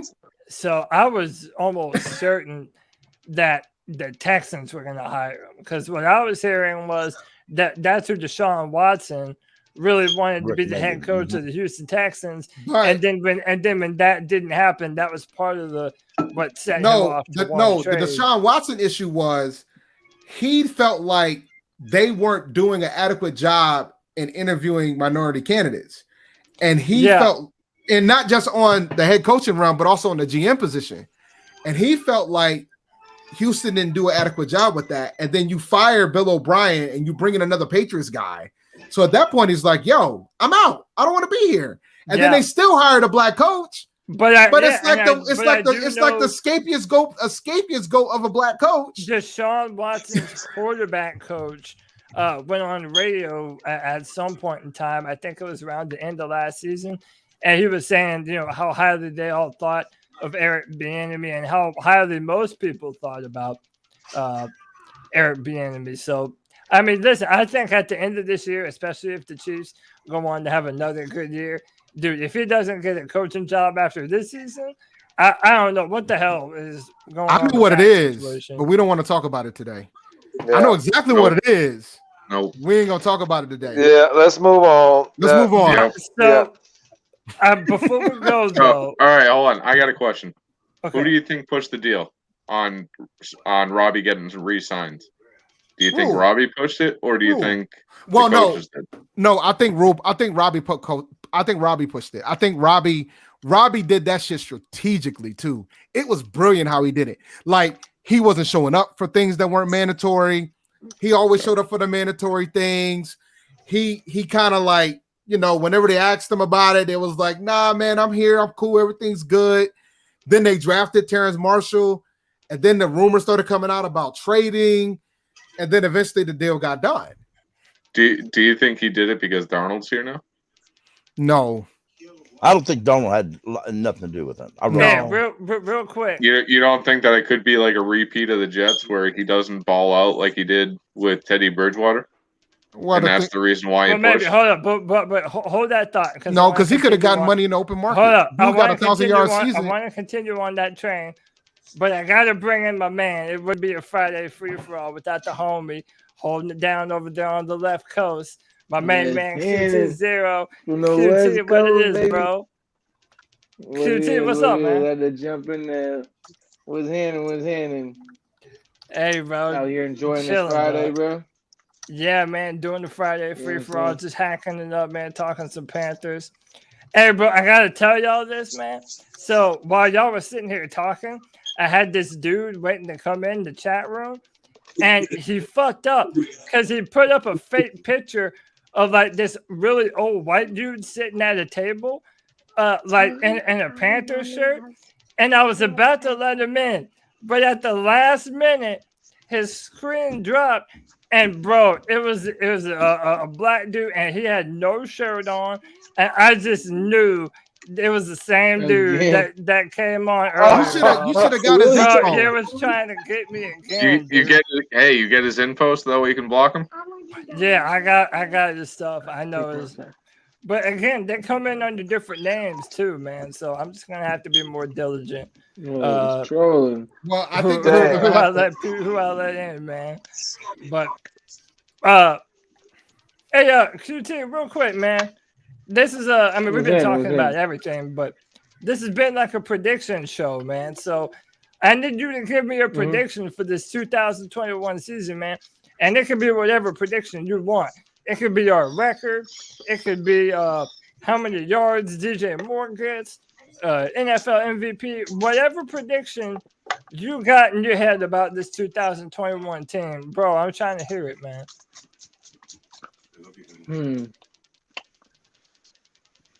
I feel like we start off the season 9-1. Ooh, jeez, I'm not sure how it's going to end, but I feel like we start off the season 9-1. This record is like fucking a cakewalk, easy. All right, what's going to be what would be the only L? No, no, my bad, not even 9-1, 9-0. I apologize. I said 9-1. All right, so 9-0 undefeated. I don't know how that one snuck in there. We going 9-0, bro. It starts way too easy. You feel me? This is the recipe right here. It starts way too easy. Sam Darnold gets in his vibe, and then we start seeing them games like the Cardinals and shit, and then we really put the Carolinas on the map. And then that's when and then we beat New England with fucking a rookie, you know what I'm saying? And then you already know it's just gonna be on sailing from there. And then you already know the playoff balance we hit like 11, you know, and then obviously postseason, I have no idea what the fuck is gonna happen. First we gotta get there, obviously, but I'm telling you, we're gonna start up 9-0. I can't wait for Brian Burns to introduce Mac Jones to the NFL. That is going to be so great. Yeah. Hey, Kevin, I think your microphone's messing up on you. I don't know if you were talking and somebody ticking. Somebody got a tick. Yo, Kevin, say something. Yo, what's up? Yeah, okay. I'm just making sure you have volume. AJ, what were you saying? No, man. I'm telling that New England game, I'll be watching that with the in-laws. I can't wait for that one, man. Dude, I'm going to be down there. Yeah, me and Josh are going to be down there for that game, Cody. Oh, man. I wish I could fly down for that one. Already? Hey, so let me ask you, I think we already have tickets. Yeah. Nick. Let me ask Yeah, you. I'm is it, going. I'm do gonna be you there. feel worse now that Cam Newton is not going to be on the other on the other team, seeing him in the back? Things. So I'm going to be real here. I thought it was going to be a loss with Newton playing. You know, at the end of the day, it would have been a win for me either way because I kind of follow both teams. But now that Cam isn't on the Pats, I'm all set with the Patriots. Like he was the ticket to the playoffs this season if he stayed healthy. Mac Jones, he's not going to do it this season. I had Cam as a top 10 fantasy quarterback if he was going to start, man. I agree with that 100%.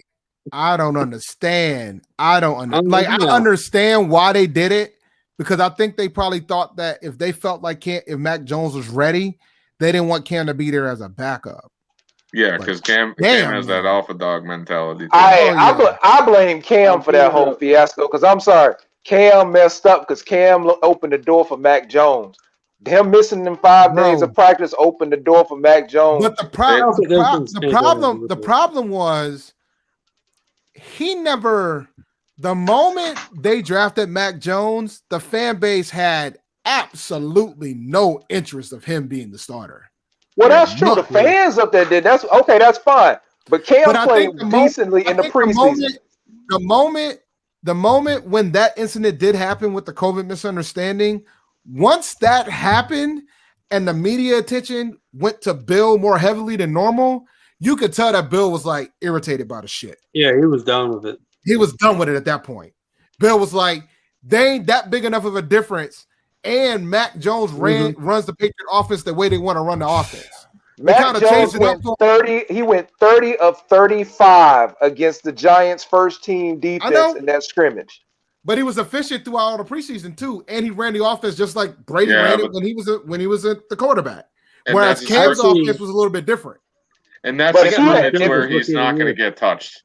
But if Mac Jones had a play like shit, and that the time Cam was gone, Cam would still be there. Him going 30 or 35 against their first string defense, and Cam not being there, Bill was like, "Hell, I don't need Cam." But it was more than that too, bro. I think the moment when Cam wasn't there, even if Mac played like crap, Bill's gonna think about the team. And the fact is, if he has another misunderstanding like that, and if it's like, and now we're talking about games are every week. So if you mess around and have a misunderstanding like that on a Wednesday, he misses the game on Sunday. Exactly. He's unvaccinated. So do you think the Patriots had any inclination to want to bring him in as a backup, and maybe Cam just didn't want to do it? No. Well, yeah. I think it was mutual. Neither one of them wanted him as a backup. No. You can't have Cam wants to stay in the locker room as a backup. Yeah. Cam's too big. Cam's too big of an alpha male. And then it's the fact. See, I think I live up here. I think folks underestimate what Boston's like. I don't. Yeah, they do. I don't.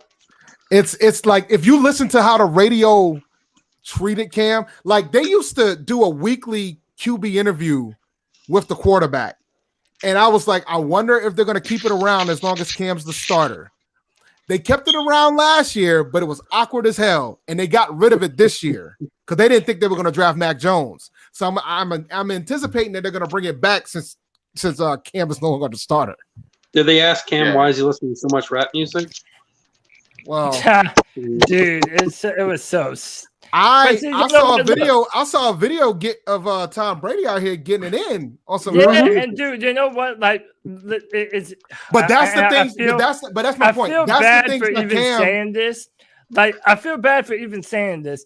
Like, the fact that we don't have to deal with all the stupid reporters making stupid hot takes about our quarterback. It's like, bro, I don't miss that shit no more, man. Well, like, always having to defend the dumb hot takes that people would make about Cam Newton for doing nothing else than just enjoying himself. Let's talk about let's give you a quick history lesson on the plight of the concept of the starting black quarterback. So the Baltimore Ravens starts Lamar Jackson right now, right? Do you know who his backup is? Who Lamar's backup is? Yeah. What's the Tyler Huntley. Kid? Yeah. So what Wait, is who? what is the similarity between Lamar Jackson and Tyler Huntley? I can't even tell you who Tyler Huntley is. He's a black quarterback. Both black quarterbacks. I never seen him. There's a before. reason why. There's a reason why they do that. Because if they put a different quarterback behind them, they'll be rooting for the other quarterback to get in quickly in certain cities. The same thing happened with Jacksonville when they had Byron Even in Leftwich. Baltimore? Their backup was David Garrard. Like it's and before Lamar got the starting job, who was his backup? Robert Griffin III.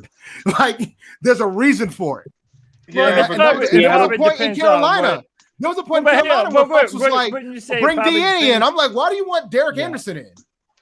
Like, it was the same thing here. It's just. But you said that also it probably depends a lot on what city they're into. Like right now, I know if you're in Chicago, nobody wants the white boy to be their quarterback up there. Everybody's clamoring for Justin. Well, the difference in Chicago, the difference is in Chicago is that Chicago is a pretty black town for one, and two, Chicago has never had a franchise quarterback. They've never had a franchise quarterback. They don't know what it looks like. They're desperate at this point. Yeah. They're like one of the oldest teams in the history of the NFL. They've never had a franchise quarterback. Hey, y'all know some funny racial shit though? The Washington Washington's got the first white cornerback since 2002. There hasn't been a cornerback in the league. He does. Yeah. What's his name? What's his name? I hope he holds it down. They switched him to a cornerback. APEC or so, I don't know how to say his He's name. like he's like third depth chart too. He's like, Hey, wait a minute. I got a question for y'all. Didn't you guys? Weren't a lot of you guys talking about? Weren't a lot of guys had an interest in getting Sam Howell? I don't want Sam Howell. Nah, not me. I've never Carolina getting crushed right now, aren't they? I have never. They lost to Virginia Tech. Yeah, I saw that. They lost here, right? They were 10th in the country. I didn't realize they were 10th in the country. Yep. Yeah, dude. I've never been a believer in Sam Howell. Yeah, the Tar Heels. They got beat. Hey, yo, Tommy. I was Cody. On some real football shit, fam. You trip off these little practice squad signings we did. You trip off that at all? No, I mean, bro, the quarter. No, some real deep in between the line shit. I don't know if you noticed this yet. The quarterback, Jets quarterback. All right, we trying to get intel on the Jets. I think the Saints. What was it? A Saints? Fucking, I can't remember who the fuck it was. But we just swooping up all these motherfuckers we playing. Oh yeah, that's the homie that said Troy Apin. But regardless, we're here picking up all these like people that are all right, but they're just off teams that we're about to be playing. Over here trying to get intel on motherfuckers. Like Scott Fitty is the trade that he's been doing. He's trying to do some behind the scenes, like getting intel on these motherfuckers, bro. Like week one, we trying to obliterate these motherfuckers. Or else why would we grab this sorry ass quarterback that was off their team to be in our practice squad? You know what I mean? Like, think about who else was available that you would have taken for practice squad?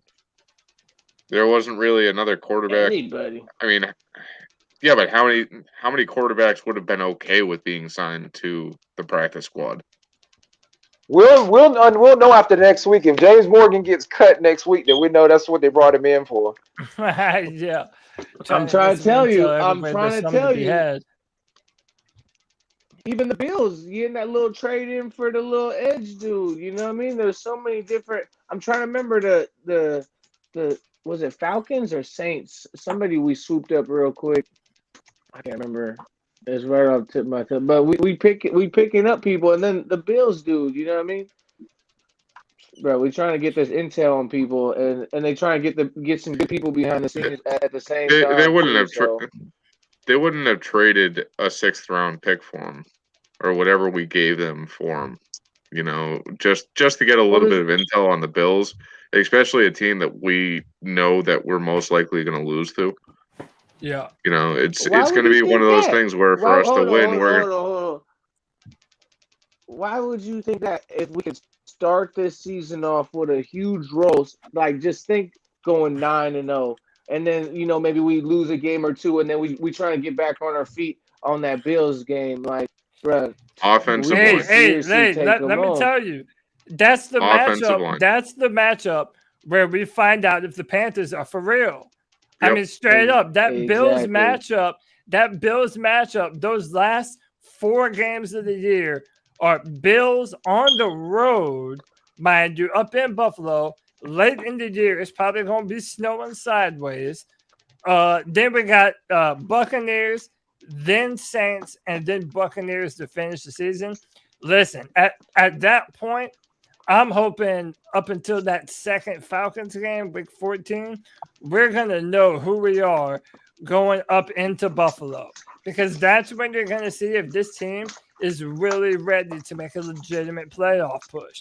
But we have to beat the Bills. Phil, I got Man, the another last time prediction, we matter played a of fact. regular season game in Buffalo was that year. The year they hit that wide receiver in the back corner of the end zone. Josh Norman was at just that game. stood there like a dumbass. Yeah. Yeah. I'll never Hey, buddy, forget that game. I got another prediction. I got to hit you with right here. And Yeah, man, hit me with it. It Hit me ain't with so really.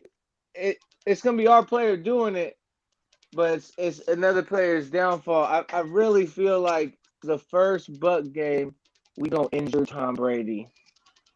I really feel like this rush He game is said gonna that be too. so serious. Who said that? Who else said that? Nick, Hey, I'm with you, bro. Hey, we gonna injure that boy. Like, hey, busted. Y'all out here trying to incite violence I on quarterbacks, envision this man. shit. I know, right? I do every week. I'm gonna keep it real. Hey, I work in New Jersey right now. He be playing against us week motherfucking 9. I'm going to that game. He playing against us. I hope a motherfucker get injured, at least just enough to get out of the fucking Wait. game for a minute so we get that Oh. W. He You know, ain't with the I don't wish Patriots nobody no like more, out of the bro. game. Hey, yeah, Newton's not with the pass Anybody anymore, against dude. us. And I already know this, but I'm just saying. I get it, but I'm just saying that's how my mindset is. If you against us, I hope every single one of your star players get injured. You know what I mean? Like, Just I break know Man, I ain't every putting that shit out there because that'll No. come back and end up single game. Sam Darnold ass laying out. Yeah, Yeah. that's Yeah, gonna I'm get not us putting that hurt, shit bro. out. That's gonna you get killed us Not that. hurt. putting that Sam shit out Darnold there. for 2 goats. Sam a big boy. That boy could take a hit. You seen that boy trucking motherfuckers last year and shit? Like, he a big And that's man. why he was seeing ghosts. 6'4"? Yeah, 6'4", right? He's a big Is he? motherfucker. He Yeah, ain't no, he ain't he's baby 6'4". out there. Yeah, he's 6'4", He's a big 230. motherfucker. Yeah, he's Trying to a tell you something. thick dude, man. 6'4", but He he's ain't no seeing ghosts baby. like a little kid. Dude, that was Hey, but one you know game what, though? against Hey, a complete disadvantage against that fucking coach. Sorry to cut you off, though. you know what's so fucked up about that seeing ghost bullshit? You know how many rookie quarterbacks have seen ghosts Oh, against yeah. against Bill Belichick's zero blitz? Like, dude, that's routine, man. Bill Belichick feasts off of a rookie quarterback. I think I'm he sure had he's not some the only record. quarterback who said that. There was, He's got yeah, that. for sure. There was some stat that was like Bill Belichick was undefeated in his first, Against how rookie many quarterbacks. matches? Yeah, against rookie quarterbacks. He always beats them. And of course he did that to Sam. And the travesty is that they had him mic'd up on that game during a Yeah. Monday Night Football game, no less. Man, they Yeah. really did him dirty, man. They really did. As bad as that was for Sam, he ain't the worst Jets quarterback having that happen to. I'm sorry, Yeah. that butt fumble with Mark Sanchez takes the cake. With Mark Sanchez. But I watched that live. I was like, yo, did he just fumble on his ass? I'm just think like, so. how do He you ran miss into an that. offensive lineman's ass? I mean, really? Yeah, I know, man. Dude, that was the funniest shit in the world, man. Hey, but he's no longer a Jet. He's a Carolina Panther. I'm hopeful, man. I think the Panthers got a good squad this year. I think this defense is about to turn up and show out in a real big way. I'm What's just your pumped, prediction man. I'm for pumped for game the 1? season. I don't want to give it out the bad too quick because we're gonna do that on Tuesday night show. So I'm gonna flip it on y'all. I'm gonna flip it on y'all. Give me your prediction for the Panthers. Hold on. Are you gonna wait till after the first game or before the first game? No, I'll tell you right now. By the way, just a shameless plug. I'm doing a suicide pool on ESPN, the Eliminator Challenge, and I'm doing a pigskin pick'em for the podcast. The password is always remember. So come on in. I'm going to give out a prize to the winner if y'all can beat me. But I don't know if you're going to be able to. But we'll see. Oh shit! The So- gauntlet has been What, thrown. fantasy? No, it's just What, you you talking about pick the fantasy games. football? Who wins the games each week? There's What's an the password? eliminator challenge, and then there's an eliminator challenge, and then there's a pigskin pick'em where you pick all the games, and there's a suicide pool for the other one. You can do one or the other, both. Don't care. How many people can join? As many as you want. All right, yeah. Send me the link, man. I'll post it Yeah. in the Panthers creator. Yeah, all right, dope. Oh, But Yeah. but to answer the question, Yeah, I got the Panthers winning, man, and the Panthers might be my suicide pick for the week, which is against All what right. I normally do for week one. But You, I might not have much of a choice here. I see that. You got. I see that score. Or David just- Screw too. or just Same thing. Panthers? Same thing, David. It needs to be something like that, but like the over, like I said earlier today, the over under is 44.5. I think it's going to go under. It'll probably be something like 30-10, 30 to I'll say 14, 31. Yeah, 10. 27 to 14. Like I they shouldn't score more than 14 points. Exactly. think for me to have confidence in Sam after the first game, he's got to score at least 30 points. At least Yeah. 30. With that team, And at least 30 points and one interception at the most. Can't have any more than one. I tell you, Yeah, Sam sure. need to score 30 points to motherfucking make me happy because god damn it, I don't see the Jets scoring any more than 10 points on us. So I could see them getting like literally 3 field goals and I want to see us obliterate them, not just a simple win with a field goal and a Yeah. touchdown. I want to see obliteration. You know, or else Especially since Daniel Jeremiah had the audacity to pick the Jets to win 24-23. I I saw that. saw that, dude. And But- it could I happen, dude. It's saw week that too. I one. saw Week that one too. is unpredictable, He had a guys. pocket. Yep. He had Yeah. a pocket. He had a But pocket. dude, you Week know one, they're just, like, I you looked know at- he's just going off of Zach Wilson, just because. he No. loves Zach But here's the Wilson. thing you got to realize, bro. When it comes, and I'll just give you guys a tip of the day. When it comes to the suicide, when it comes to the eliminator challenge or the suicide pool, you can't. The sure thing in week one ain't always a sure thing. It's not so like you kind of need to go more with the analytical side than versus the sure thing when it comes to week one. Bro, And that these also comes to Panthers when it comes to better picking the be a games sure for all thing. for the season. These Panthers, if they're not a sure thing, Bro, versus the Jets, bro, we bro, don't have a sure thing I've on our seen- damn look, roster. They Straight up. predicted. Straight Let me tell you up. something. Last year, they predicted that Washington was only the team was only going to win 2 games. There was one analyst that thought they were going to go 1-15. They thought they were going to be the worst team in the NFL. They won the division.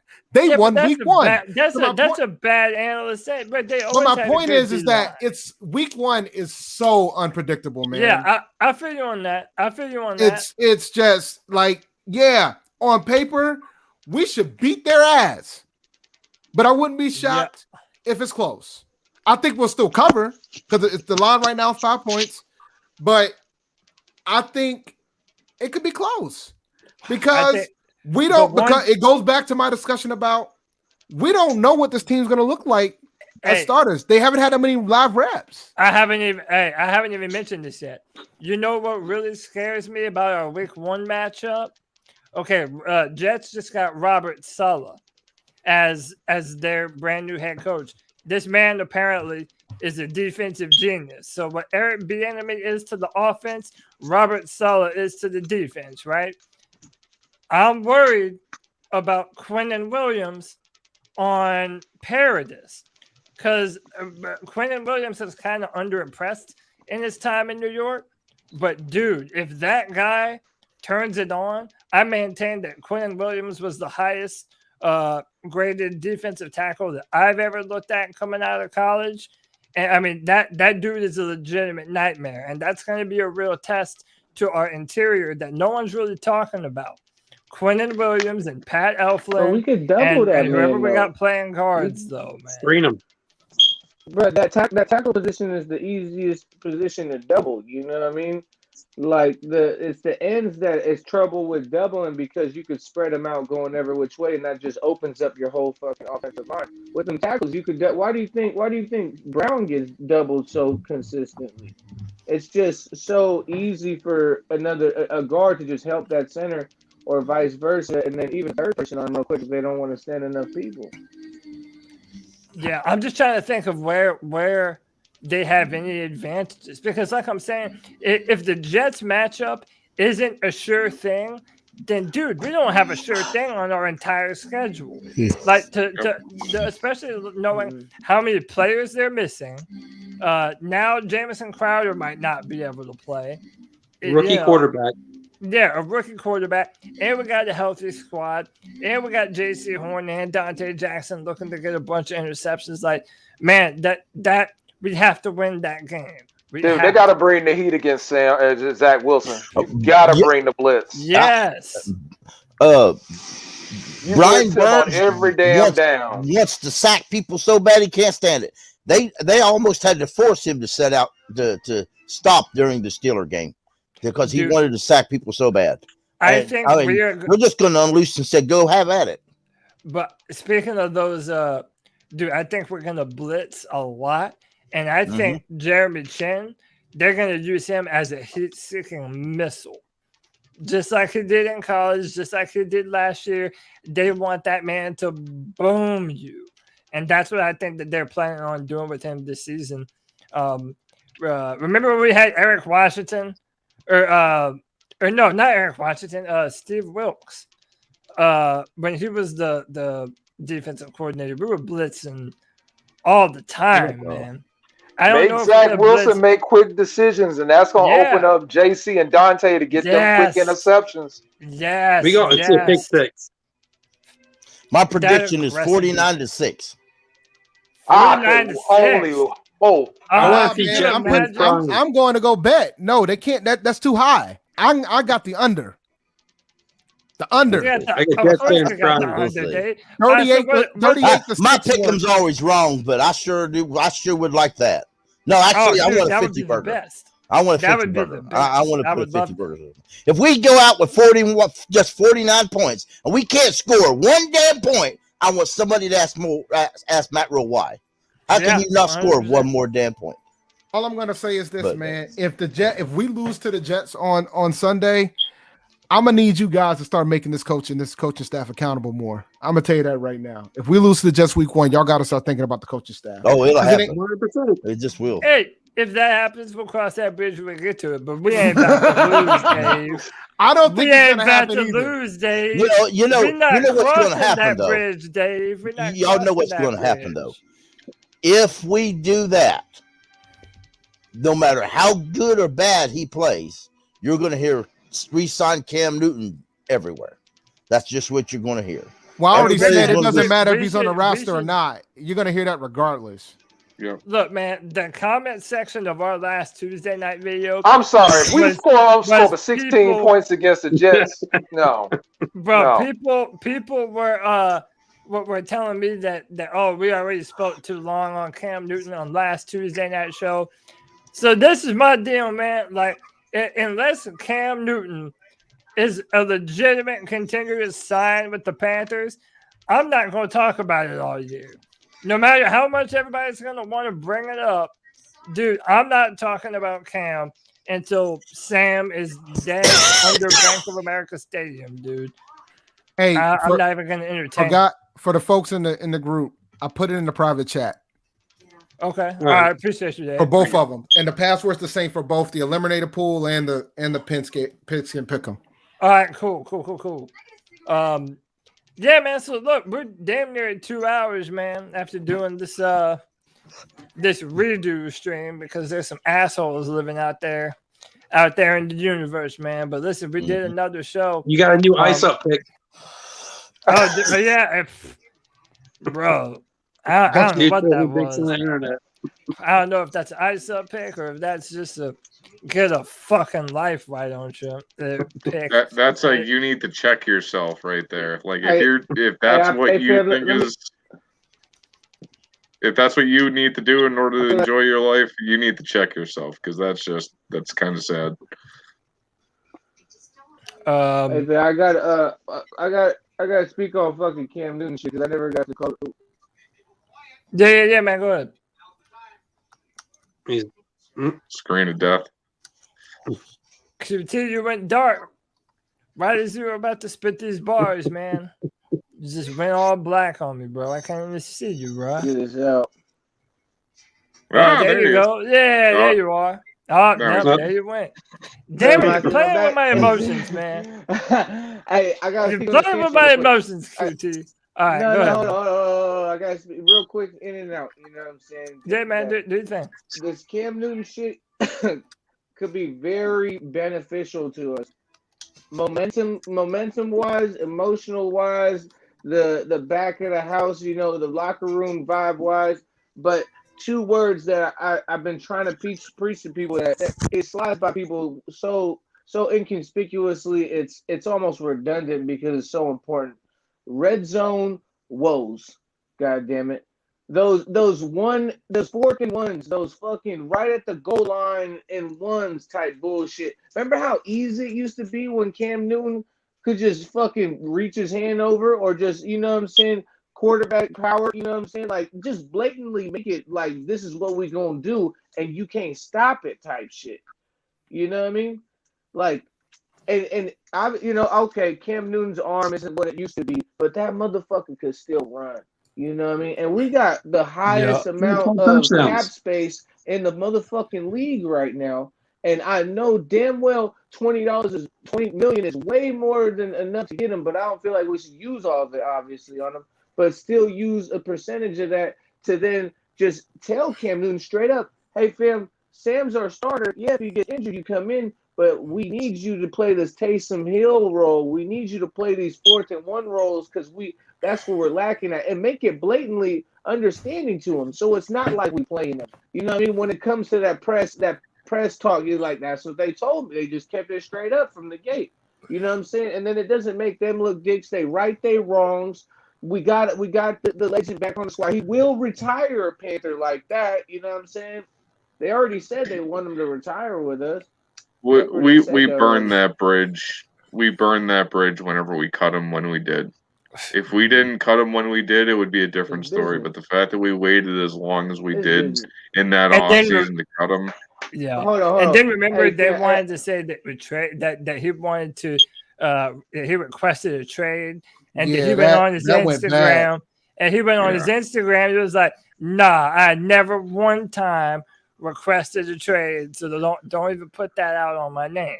And I understand that. I see why. Yeah, especially after everything he's done for the organization. Yeah, you wouldn't want to go out that way. Also, another thing, and I can't really say that I blame him. Cam don't want to do that shit, man. Like, yeah, that might sound good in theory about him coming in on like 3rd and 4th down and being a red zone weapon, but Cam Newton believes himself to be a starting quarterback in the NFL, and I just can't see a scenario where he signs on. Cam Newton's got his money though. Yeah, I mean, but I don't know, man. Cam's got a whole bunch of other money ventures going on. He owns bars in Atlanta and shit. So it's like, I don't know if he really needs football. I think he wants to play football, but I don't know if he really needs football. We can use our kicker on like 4th and 1. It would help his businesses if he came up on the Carolina Panthers. I'll tell you that right now. Bro, how about this morons back in my chat room thinking that he's going to come in here and show his stupid. Yeah, get the fuck out of here, pussy. Pussy ass bitch. Fuck out of here, bro. Bro, I swear these people are retarded. Bro, he comes in and you literally see him ducking down under his laptop like I don't see the stupid motherfucker sitting there, bro. God, these morons are different, dude. But hey, to anyone who saw that earlier, I definitely apologize. I definitely didn't intend for people to start looking at no craziness here on the Friday free for all. But hey, we were able to knock out another show. We did it, man. I appreciate you all for joining me. Hey, man, I'm probably gonna shut it down here soon. This is the part where I'll let everybody shout out whatever they want to shout out, whoever they want to. You want to plug something, this is your opportunity to do so.